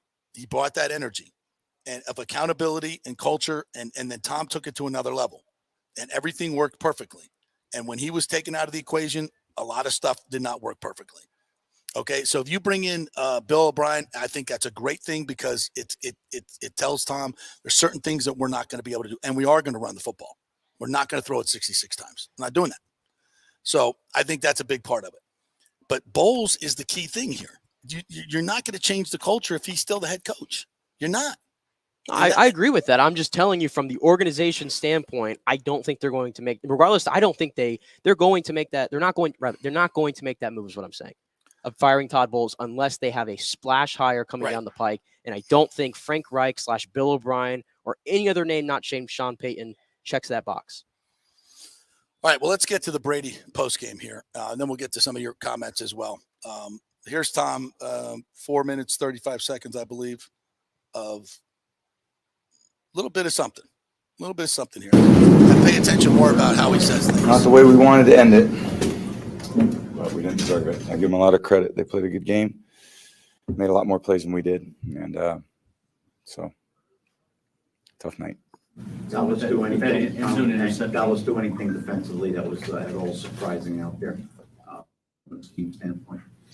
They played pretty good. They played good defensively and put a lot of pressure on us, and we just couldn't make enough plays. So it's kind of typical of the way we played all year, just inefficient in the passing game and not very good in the run game. So, it's hard to beat good teams like that.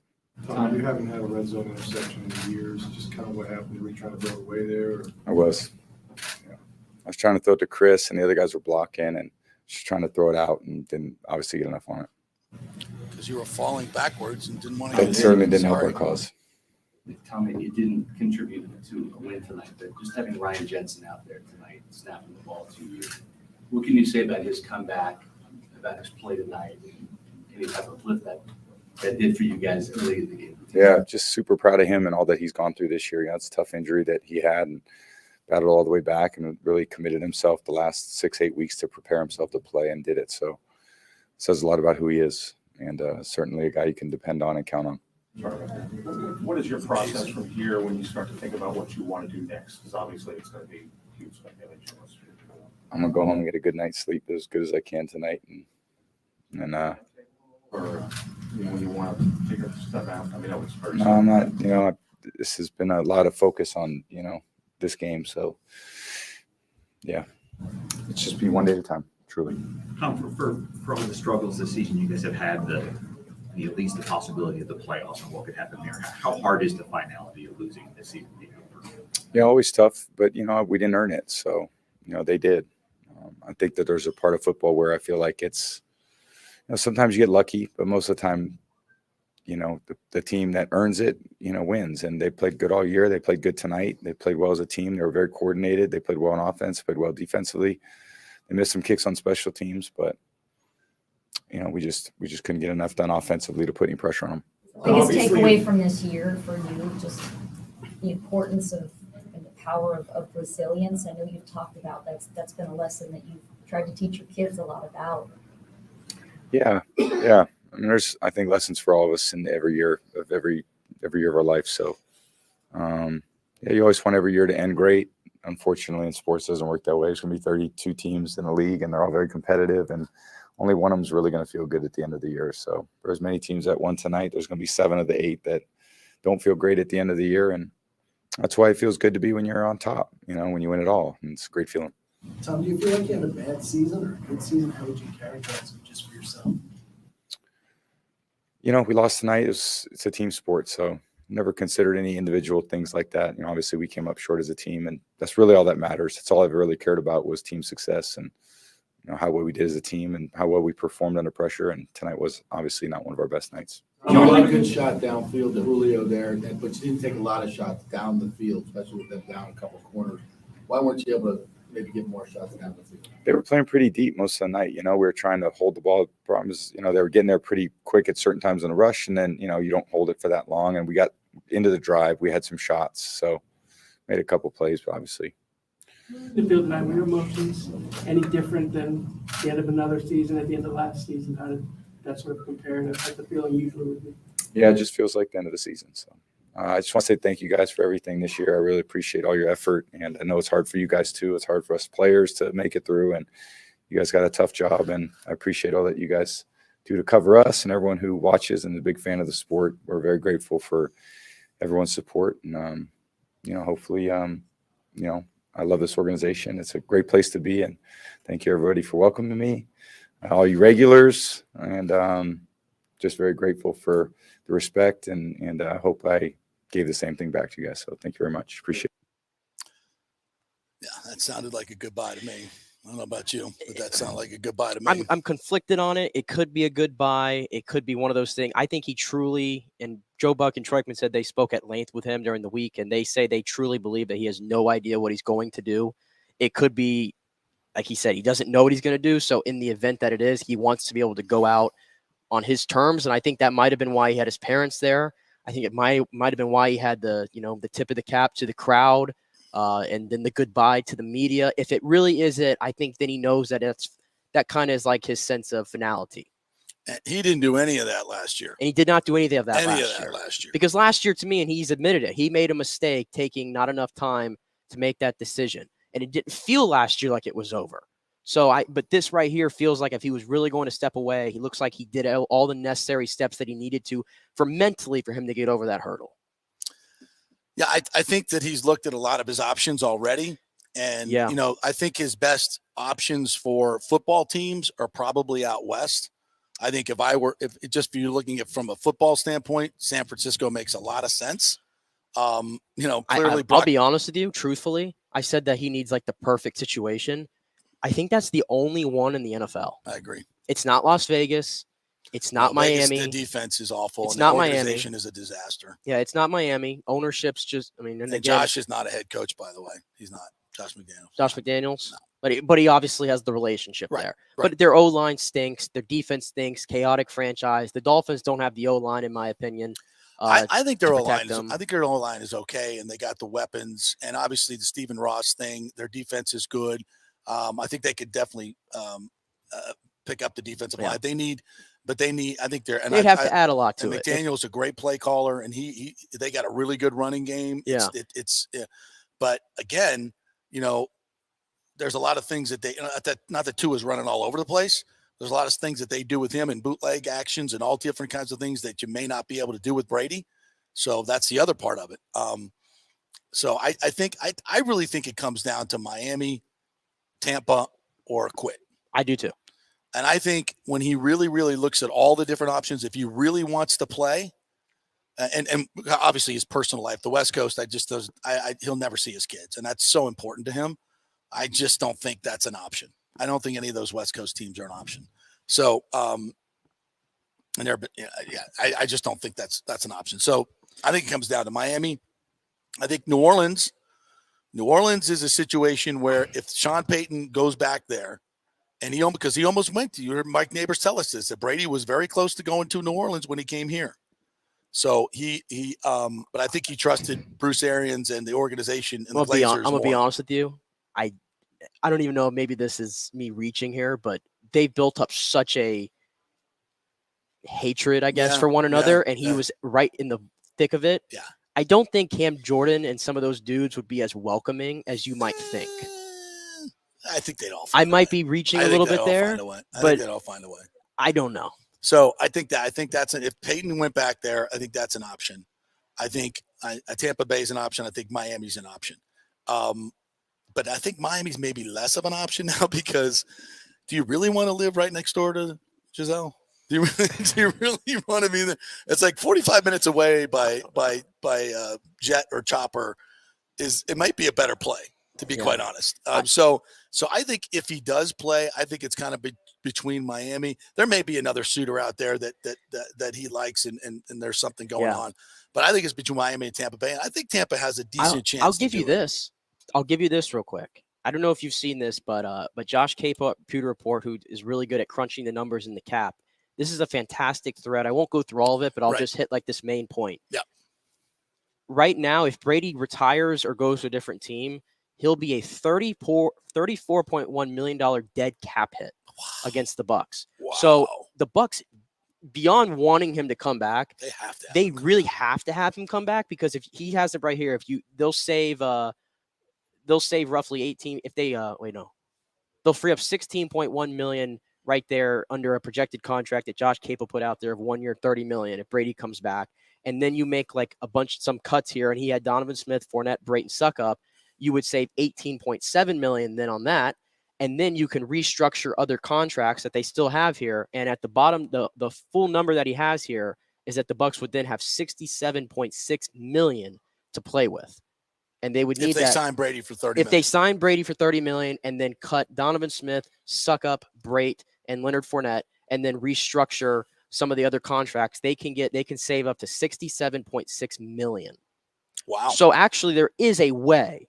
And we know the Bucs obviously already have this information and probably have already started crunching these numbers. Right. So from that scenario, there is a way because then you have 67 million. Now you got to replace the left tackle. But let's be honest here. Suckup, I think, is replaceable because you need a kicker that can. You just need a kicker that can kick 50+ yards in the modern game. You need it. You do. Leonard Fournette is easily replaceable. I think Cam Brate probably retires, to be honest with you. Yeah. And then Leonard Fournette, obviously. Yeah. So there is a scenario there. And Gronk comes back. No. Why not? But there's a scenario, he though. said he's bored. He could come back and play. Yeah, He could come back and play. I'm good. Well, I'm good now. I'm good now. Under that scenario, bring Gronk back, even though you're good. I would bring Gronk back. Hell yeah. Replace Cam Brate.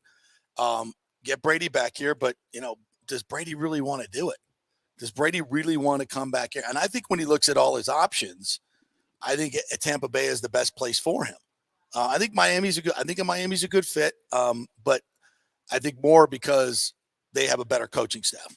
I think their coaching staff is better than what the Bucs are dealing with. So if the Bucs, if they want to clean house, they can clean house and have Brady have a say in who comes in.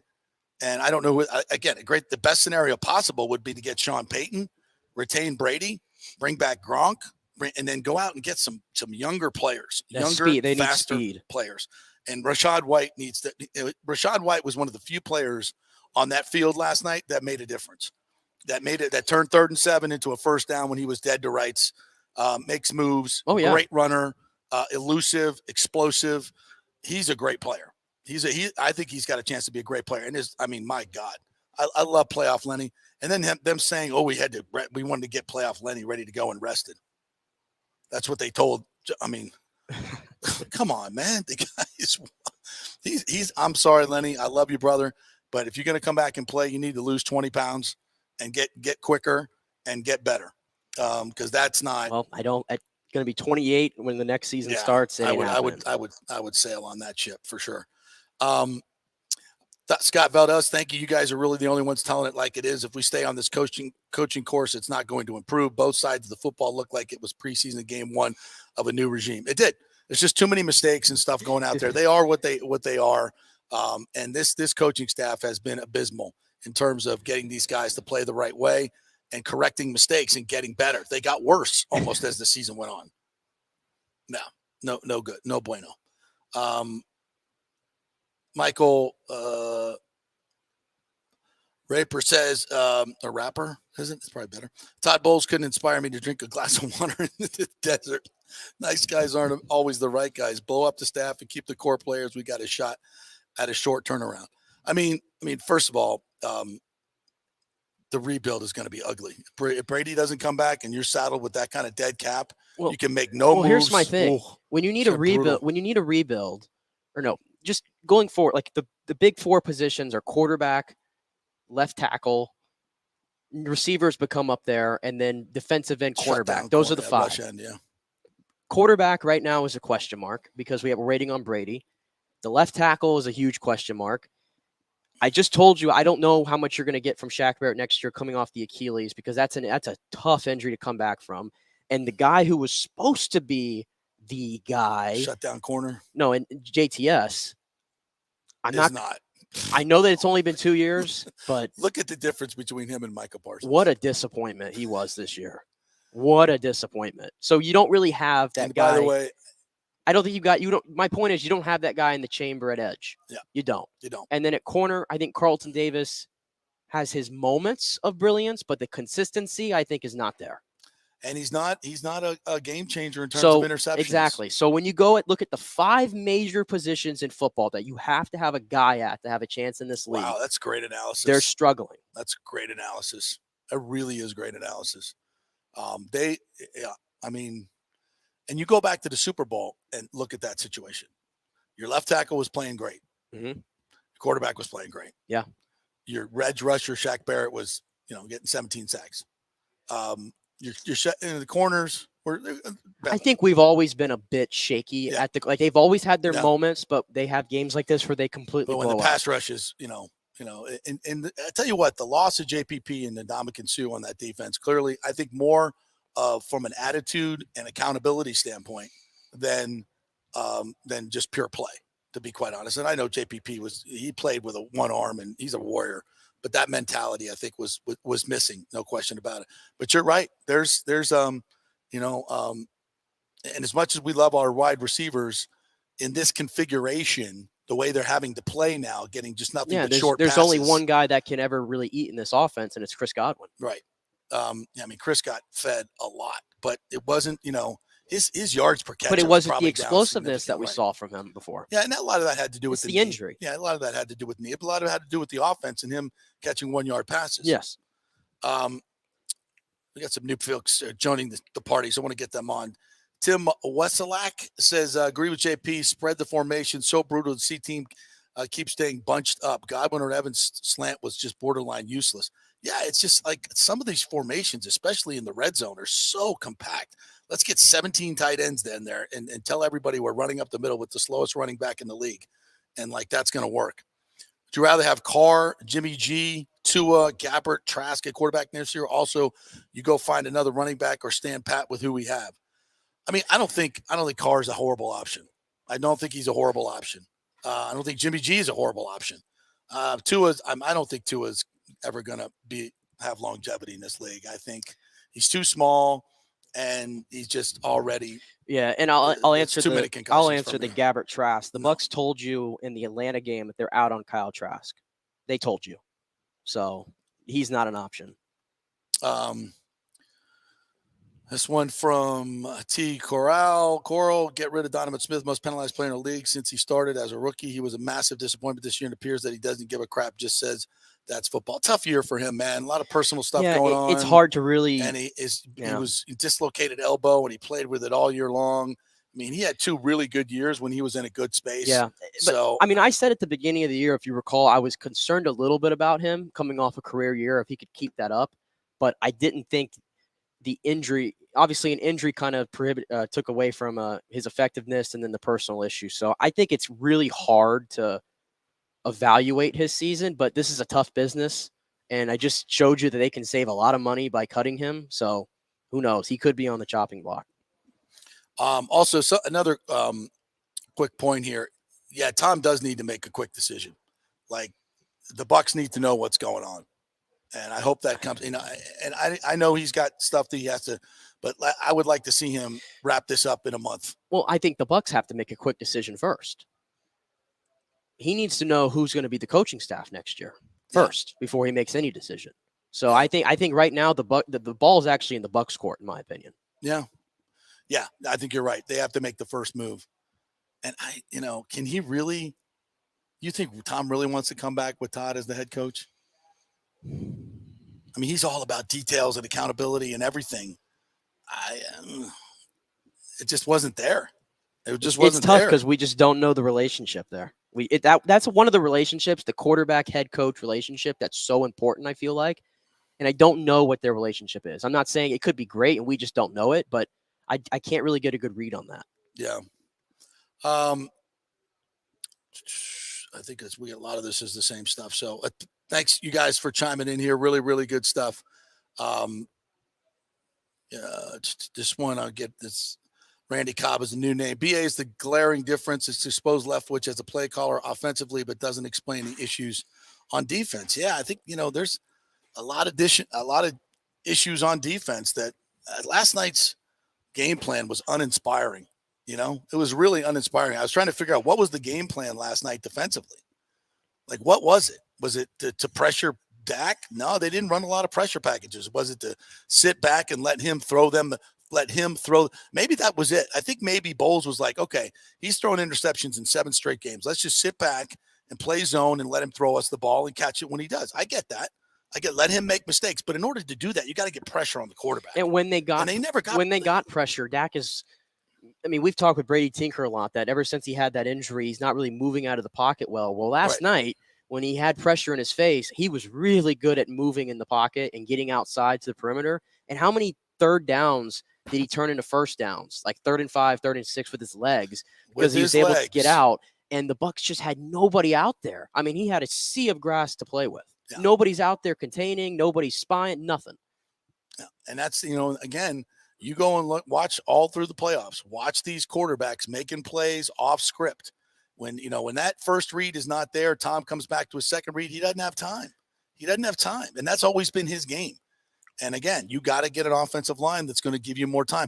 And I think a lot of teams have also kind of, after 2 years, they kind of know what the Bucs are now. I think the first couple of years they got away with some stuff, but now they know where Tom's going to be.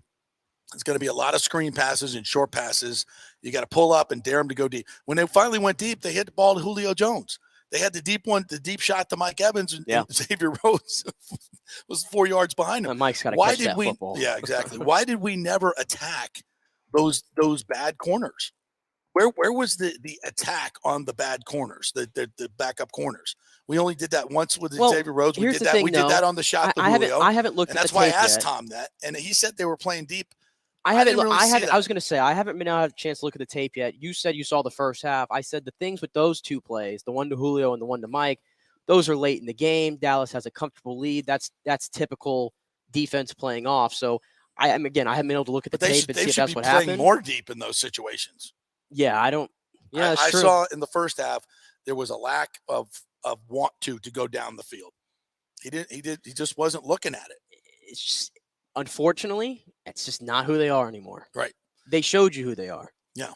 No. And you can't win that way. It was ugly. Do we want to play Jensen or yeah, I'll queue up one of those guys. And we got Todd. You know what? Let's go ahead and take a break. Let's take a break. We haven't taken a lot of breaks here today, so I want to get some of our great sponsors in, and we thank them. Italiano Insurance, by the way. Hey, if you started a business when during COVID and did not get business insurance, and your business is kind of going good, you got to have business insurance. It's not very expensive either, by the way. But if you don't have it, you get sued. You could lose all your personal wealth. So that's a pretty good idea to get that. So call Italiano Insurance, 813-877-7799. A human being will answer the phone. Shop all your insurance there. And, times are tough, folks, with inflation. Great way to battle inflation is to save money on some of these fixed costs like insurance. Let them do all the work and find you some cheaper plans. They can save you a lot of money.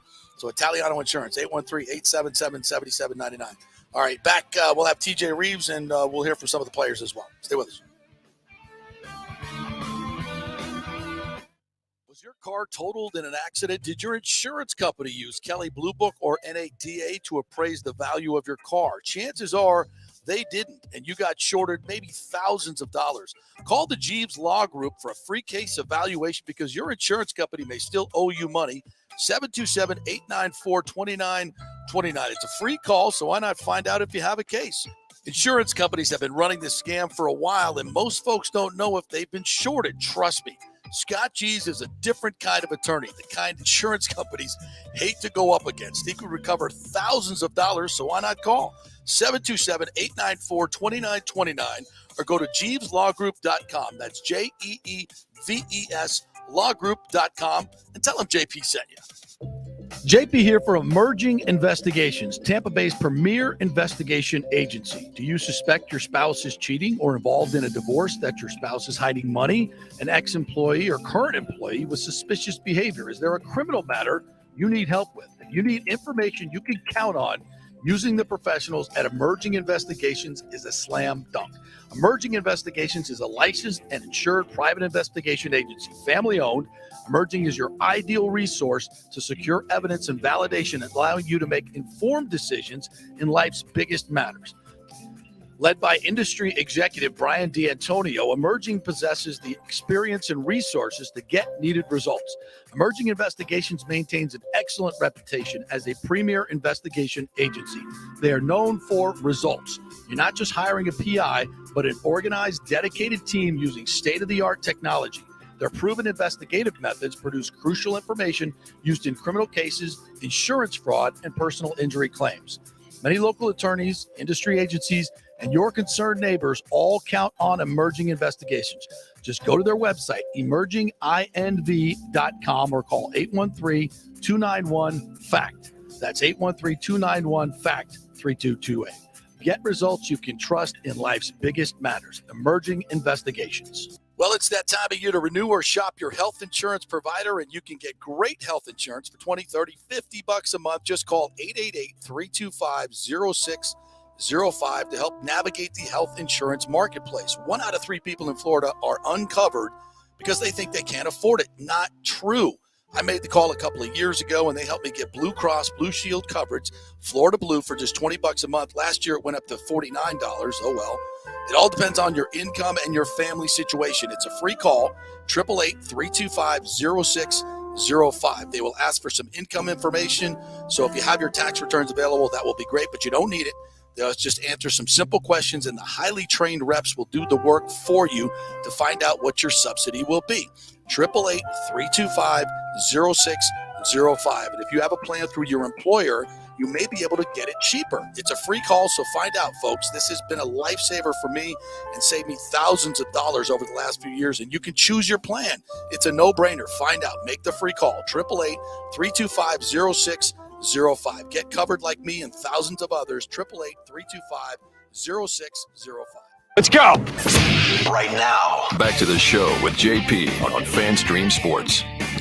All right, welcome back to the JP Peterson Show, brought to you by Bay Area Modern Medical Center. Chris Lugo, who was on with us yesterday talking about the injuries for the Buccaneers. Really interesting stuff on Ryan Jensen, and we're going to try to get to Ryan here in just a second. What an amazing comeback for him to come back and play in this game, kind of all for naught. I want to get to the Dan Orlovsky tweet that he just put out there. Did you retweet that? I'm trying to see that. Yeah, I retweeted it. Okay, and this is, basically what I've been saying all morning, and Dan got a chance to go through the whole tape. He said, I don't know how you can watch what happened in Tampa this year and then watch that tape back from last night and not think we have to start all over again from the bottom.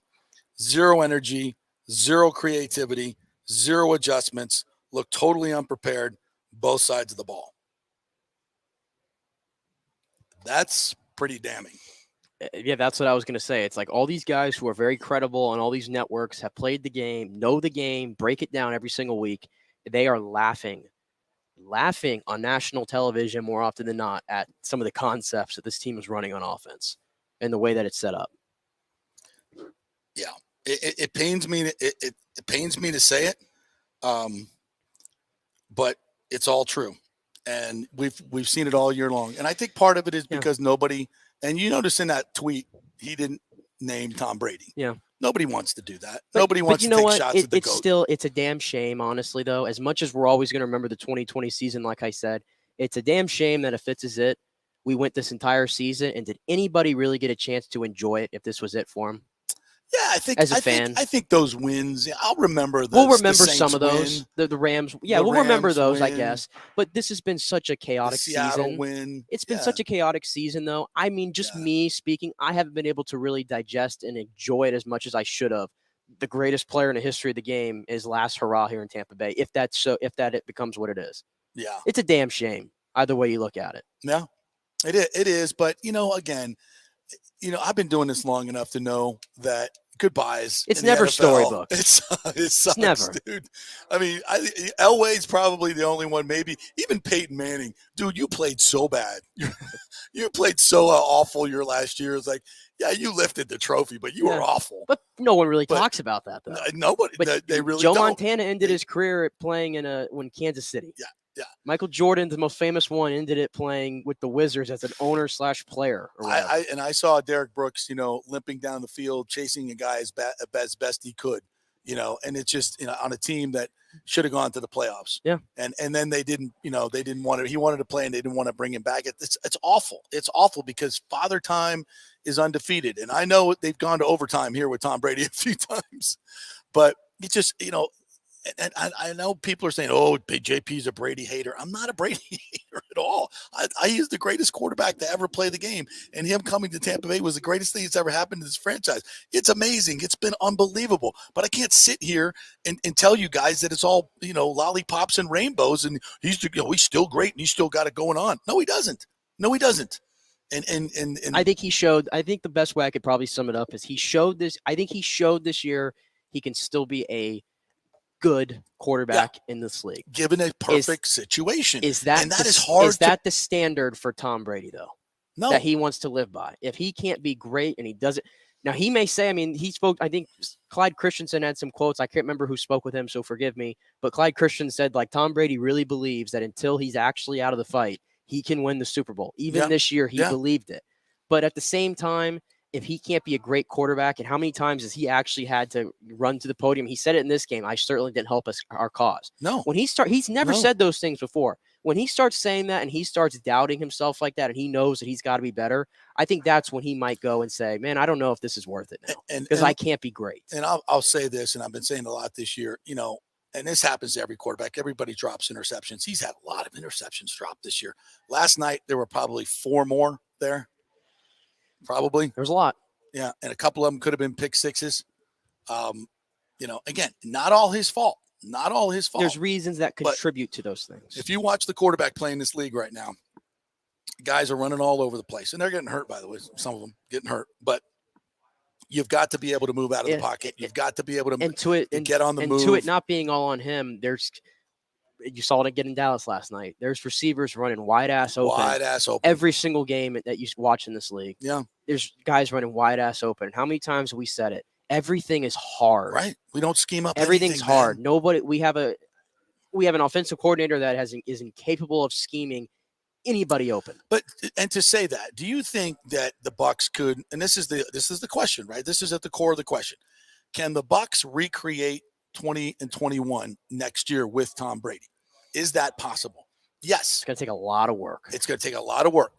But you have to be able to get a competent head coach, offensive play caller in here. Yeah. And after Sean Payton, I don't know who that is. Todd Bowles is the head coach here next year. You can't recreate it. I'm sorry, you cannot. In my opinion, you cannot. But you bring in Sean Payton. Todd Bowles is the defense coordinator with Sean Payton as the head coach, and Tom Brady. Yeah, you bring Gronk back. That whole scenario, all that money that you would have to be able. Yeah, you could do it. Absolutely. But you don't have any injuries on the offensive line. Don't have any injuries at wide receiver.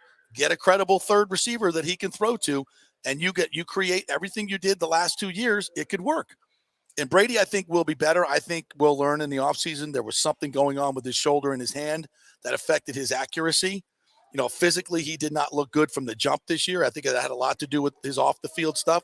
You heard Troy Aikman say last night, and Joe Buck say that the people inside the organization said he's been a lot more like himself the last 3 weeks, which means to say he wasn't like himself for the majority of the season. So there was I think we just kind of go over the stuff that was going on. Tom, and I've said this from almost the jump this year, Tom Brady wasn't Tom Brady this year because of all the off-field stuff. He didn't have the requisite time to prepare like he normally does week in and week out and before the season. He didn't have the time and the reps with his receivers constantly because Julio was always out and Godwin was coming off an injury, and Evans, I don't know what the hell happened with Mike Evans this year, but they were clearly not on the same page. So all these things, can those things be flipped? Yes, I think they can. And the man we're bringing on right now is a great segue to finish this show. The great TJ Rives, Bucs sideline guy, who was there last night and for the whole season, is here to transition from the dumpster fire we saw to what's going to happen next year. And we're going to be back to rainbows and unicorns, my friend. How are you? Good morning. Are you putting this on me? Are you putting it on me to dispense with the we're going to be better on the morning after the postmortem? That was tough, and I have not been able to hear your show today, but I know I was speaking with you off the air last night, late night in the press box. It's been a long night, and I know I don't think I can articulate anything that you guys haven't already articulated on frustration with how they looked yet again, with letting the Cowboys score. The Nothing But Bucs podcast is coming out a little later at lunchtime. So I just went over some of the stuff, and I didn't even realize the Cowboys scored touchdowns on 5 straight drives. Five straight drives to get command of the game. So it just did not go the way that anybody would want it to go. And I think the 2 words that you keep coming back to, frustration again with that. And once again, it's been consistently the same. It's been lack of sustained offense, too many guys wide open in the secondary against good teams that want to throw the ball. So it's been frustrating, and it's been similar. It's been similar all year. Last night was the season in summation of what you saw. And so now we get to the stage of what does that mean in the offseason here? Is Tom Brady back? I don't have that answer. We all saw the comments. I thought it was telling. I was about 20 feet away when he ran to that tunnel to his parents, had his parents standing down there on purpose for the end of the game and the end of the season and maybe the end of his career. We don't know. To give them both a kiss. He didn't do that after the Rams game last year, by the way. That didn't happen. So what does all this mean? None of us have that answer. Tom Brady's the guy that has that answer. And I keep joking with people all morning. People have been texting me, been talking to me. Was that it? I don't know, and you don't know.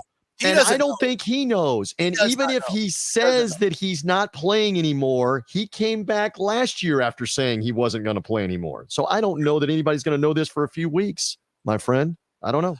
I think if he makes a decision this time, I think last year's retirement wasn't really a retirement, but that's my opinion. But I think if he says it this time, it's for real, because I don't think there's going to be all the other extenuating circumstances, with Giselle and everything else. That obviously has fixed itself or finished itself, however you want to put that. It's up to him right now and what's best for him and his family. And I do think that Tom is very sincere about being a great dad, and I don't think he's going anywhere on the West Coast to be away from his kids. I just don't see that happening. So it's going to be in the Southeast of somewhere. So, and I think the Bucs have as good a chance to retain him as he is to go to Miami or New Orleans or any other scenario, that may be on the table. Some people have talked about Washington. I don't know why you'd want to go to that dumpster fire, but I think the Bucs have as good a chance to do it. And I don't know. Can you give me those parameters that Josh Capo throw those at TJ and listen to these numbers and tell me if this doesn't scream we got to have him back? Yeah, they'd be like a $34 million dead cap hit if Brady retired or signed somewhere else against the Bucs. If he comes back and let's just say it's 1 year, $30 million, that was the scenario put out there. The Bucs would actually then save, I think, $16.7 million. And then if you cut the following 4 players, Donovan Smith, Ryan Suckup, Leonard Fournette, and Cameron Brate, you'd save another $18 million and change. And then you restructure all the contracts left that you have. The Bucs have a scenario where they can get then $67.6 million to work with. Wow, that's a lot of money. But again, you kind of shot through there. Are you cutting Donovan Smith? Are you cutting Ryan Suckup? Their Suckup again has been money. I mean, those are tough decisions to make. And it starts fundamentally with, does Brady still want to play? And if he does not, then there's nothing you can do about the dead cap hit. You guys know that. I'm not telling you a nuclear secret. There's nothing you can do about that. So he does want to play. What do you think? Do you think he does want to play? I don't know. I have to cop out on you that I don't know.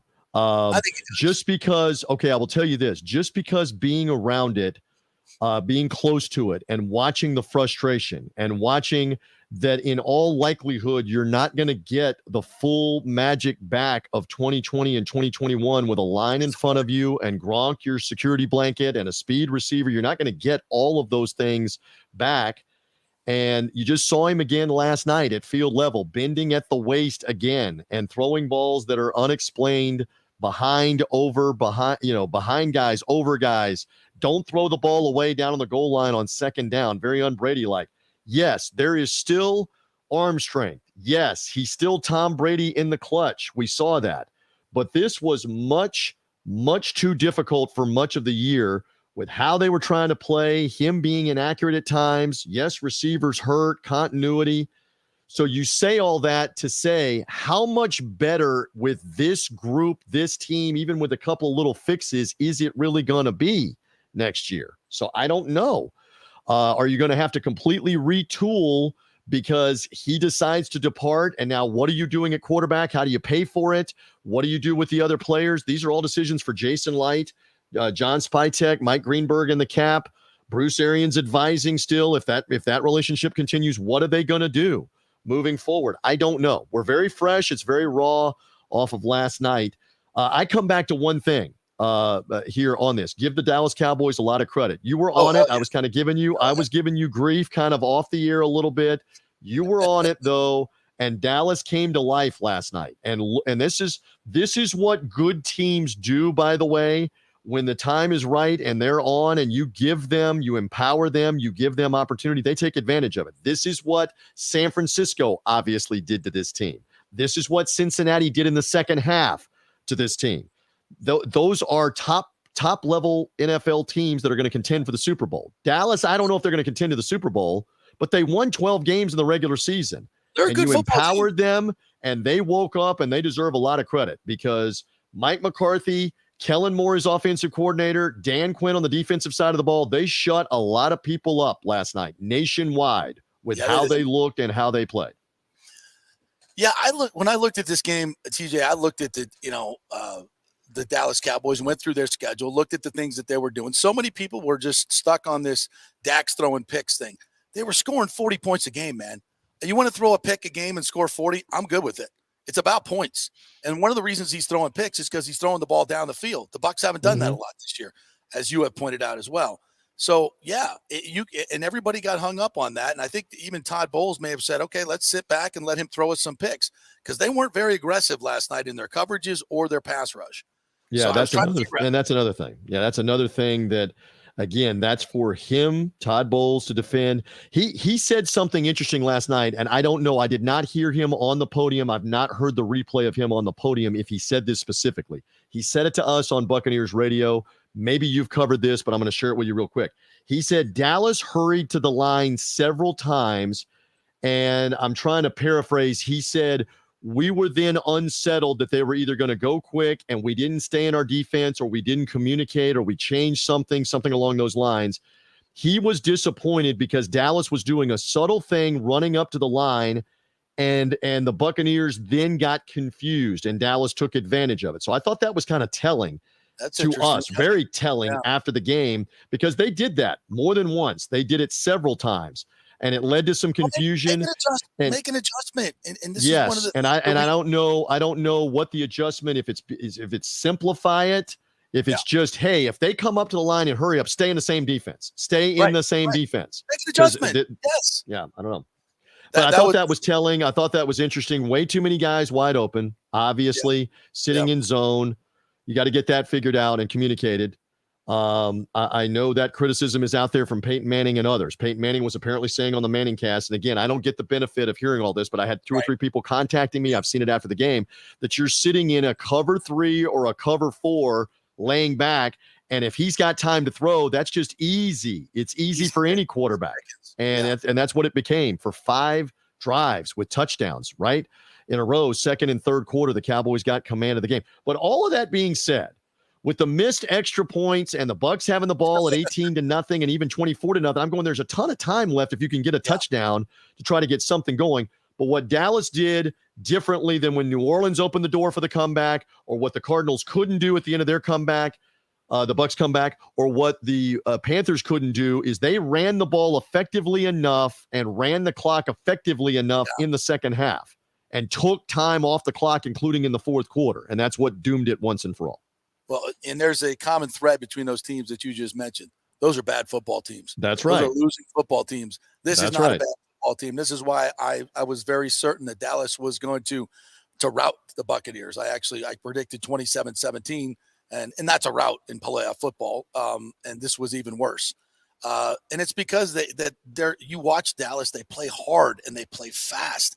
And that was something that it was very distinct difference last night. I don't know what you saw at field level, but I think the Bucs got a little bit almost discouraged in the second half, and because they came out like gangbusters. I mean, tell me to me, that atmosphere in the first 2 series. Oh, yes. My God, the defense was flying, right? To your point, you had what you wanted. You had an electric crowd. You had a lot of Cowboy fans there, yes, but you had an electric crowd, and you got off to a great start defensively to get them to go 3 and out, and you turn right around and do nothing with it, including Tom Brady throwing the ball behind Russell Gage or over him, I think, on that first drive. You punt, and then you get the ball back again and can't do anything after Vita Vea got the sack. You've got everything you want, and you can't move the ball. And as the game went on, this is out there. As the game went on, Dave Moore, our radio analyst who played 15 years in the NFL, kept saying they've got 10 guys up within 10 yards of the line of scrimmage and safeties inside the hash marks 10 yards away from the line of scrimmage. They are daring you to throw it to the outside, to throw it downfield. And for whatever reasons, Tom Brady continued to throw 1-yard passes and 1-yard screens and dump offs, and Dallas was just sitting on it. Dallas was sitting on the screen passes, not fooled. Again, adjust to the adjustments, and it just wasn't happening last night in the game. So I know it's frustrating. It's a playoff year. I didn't think this game would go that way. I disagreed with you. I thought that you would see some momentum. You'd see Dallas start to falter against the crowd like they've done, but they overcame that, and I think in some cases you just got to credit the Cowboys. They get paid too. They've got elite players.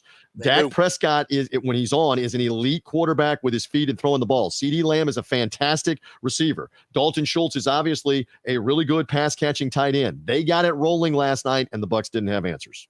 their front is underrated. And Micah Parsons was a game wrecker last night. So, I'm charting the plays in the first few plays for the Buccaneers. Tackle for loss, 11, no backside block. Like the first play, we're going to run Rashad White, and we're not going to block Micah Parsons on the backside. Like not even going to, like Donovan Smith just, takes 2 steps to his right, doesn't block anybody. And Micah Parsons runs right by him and gets a tackle for loss. And then Brady throws it, behind and high on Gage. And then the next one, pass play, 11 runs right by Donovan Smith, who has to hold him. And the penalties decline. I mean, this is, you've been preparing all week, and that's right. This is what you came out with. But it's similar to what we've seen. We've seen them come out of the gates all year long and go 3 and out and 3 and out and 3 and out. So there's a lot of postmortem about it. There are going to be changes. It starts obviously with TB12 at this point. It's over. It's done with. And I keep saying this to everybody. You've gotten 3 years out of this. Did we really believe you would get a third year out of this relationship? I mean, everybody go back and let's listen to what everybody was saying in 2020 and even into 2021, that you would have a third year where you could get into the playoffs. Now we're like greedy. Now we want a fourth year of this at 46 years of age. Is it possible? Is he going to play on? I don't have the answers. I don't think, as you said, I don't think he has the answer right now, but he may have the answer soon. And then we will deal with it after that happens. I will say one more time here. After I was around some Dallas media members, and they're like, man, this was just a tough, rough season. I said, yeah, but it was a playoff season. You won the division. We went through, we went through 5 fired head coaches from 2008 to 2018. You fired 5. Yeah. John Gruden, Raheem Morris, the name we don't mention, Lovie Smith, and Doug Cutter. You fired 5 of them. We will take 3 years in a row in the playoffs as a trade-off, and let's see if they can retool and rebuild. Yes. Yeah. I mean, Tom Brady is the greatest thing that ever happened to this franchise. And I know people think I'm a hater. I'm not. I've just been very honest about what I saw this year from him as a quarterback and this team in general. This team didn't help him out at all. And I think for a lot of, we're giving the players a pass here. We're talking about the coaching staff. We talk about Brady.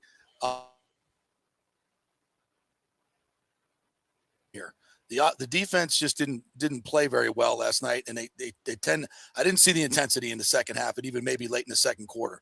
So I think the players got to take a long, hard look at themselves as well and say, am I still thinking about the Super Bowl? Is there still confetti in my shoes? Because that crap needs to end. They need to get back on it with a renewed sense of hunger, in my opinion. We will find out soon enough in what form, what fashion. And again, I don't even know what to believe. If there's an announcement that he's not playing, I don't know what to believe after last year. We went through all of this last year. I'm with you. If he announces I intend to play and I want to play with the Buccaneers, okay, I will believe that. But if he says I'm not, I don't know that I believe that. I'm just being honest with you on the Tuesday after the season is ended. I don't know. Hey, have you heard anything on Russell Gage? The only thing that we were told after the game, being evaluated for the concussion, being checked out, he did have movement in his extremities. Todd Bowles will have an update later today, we believe around 3:00 today. I have not checked in all the mayhem of the last couple of hours with a couple of people that might know something different, but they were just being extra cautious last night, especially when those replays were showing his neck and his head. Yeah. They're going to be extra cautious there. You should, and they were, and let's hope that he checks out better, that it's a better update here on a Tuesday. Haven't heard anything new. Wish I had something for you on that. And that was just that was tough to stand there and watch as well at the end of all this. Yeah. Well, TJ, thank you so much for coming up on TJ Tuesdays. It's been fantastic. You've kept me balanced during the year, and I really try. I pledge to be back with you. You and I got to go get on the golf course. I pledge to be back with you at some point if you need me. We still got college basketball going on. We got the Lightning. We got the Rays. Right. Great to be with you guys. Nick, keep him straight if I'm not here, or JP, keep Nick straight. I'm not sure which on FanStream. JP, always good to be with you guys. Tough end of the season for the Bucs. We'll see what 2022 offseason here, the 2023 offseason holds, and we'll go from there. All right. Thanks, partner. Appreciate it. We'll see you guys. Look, again, as he so aptly pointed out, we've had a lot of dark times. And this was not the season that we wanted. It was disappointing on so many levels, but we got a playoff game out of it. The lead up to last night was really fun. The first quarter was kind of fun. It was a great vibe at the stadium last night. It was celebrities everywhere. I was watching on my couch, and Oh I my was God. so jealous. It was such a great vibe there last night. I didn't get down on the field before the game, but I was kind of in the tunnel and watching everybody come in and out and put a little video out. The there stars for you were out guys. too. The stars were out everywhere, man. It was really a cool vibe, and I want to hold on to that. I want to get that back. Brady brings that. He still gives you the best obviously. chance to hold on to that. No, he does. He does. Listen, if we bring him back in that scenario, do we win the Super Bowl? You know how hard it's so hard to win the Super Bowl. Here's the thing, though, but it's our best opportunity. As we said, if you got one out of this, no matter if he could stay here for 10 years for all I care. Yeah. If you got one out of It's a win. Like I've said many times, I've never had seen a playoff game before he got here. We go back to complete irrelevancy. I mean, if it's a rebuild next year with 34 million dead cap, it is what it is. Listen, I'm a tough Bucs fan. I've everything that TJ just laid out there with the head coaches. That was my heyday of a Bucs fan of going through it. Like I can handle it. Yeah, I promise you. So I mean, is there a chance? Yeah, there's a chance. And I think once Brady decompresses and looks at all of his options, but I think the Bucs have to come up with something bold. Status quo with Todd Bowles is not going to work. That's not going to bring Brady back. It's not. They've got to go find somebody as much as and Todd can. I would love to see Todd stay on as the defensive coordinator. I think he does a great job with that. And I think if he's singularly focused on it, he's better at it, to be quite honest. And so you bring in somebody that's, if it's a Sean Payton, I think that's highly unlikely. The Saints would be stupid to do that. And the compensation would be so dramatic. I don't think it's going to be a mid-round first rounder. I don't see that. But maybe there's another name. We never saw BA coming, right? Who knows? Who had him on the list when we were looking for a new coach? Nobody. And he turned out to be the exact perfect person to get it done. So we don't know. We don't know what the future holds. But I do know this. There's still some good pieces on this team. It's an aging team, but they can flip that around with that scenario. And I think it gives you the best chance to win. You could find lightning in a bottle. It's not the perfect scenario, but it's the best scenario for the Bucs. No question about it. So if I could do that, I would do it. I would bring him back, but there's got to be bold changes made at the top and offensively, in my opinion. So we shall see. All right, our thanks to TJ Rives. Great job by you. Great job by you guys chiming in. I really appreciate all the interaction that we're getting on WATB, that's Facebook page there. Thank you guys there and everybody else. We'll be back tomorrow. We got so much more to unpack on this. We really didn't get to the Ryan Jensen stuff, the Lightning yesterday. So we got tons more for you tomorrow. Scott Reynolds is going to join us tomorrow as well. So we'll have some other guests on. I think Sal Powell may drop in as well. So lots more coming the rest of this week, and we'll see where it goes from here with Tom Brady. Have a great day, everybody.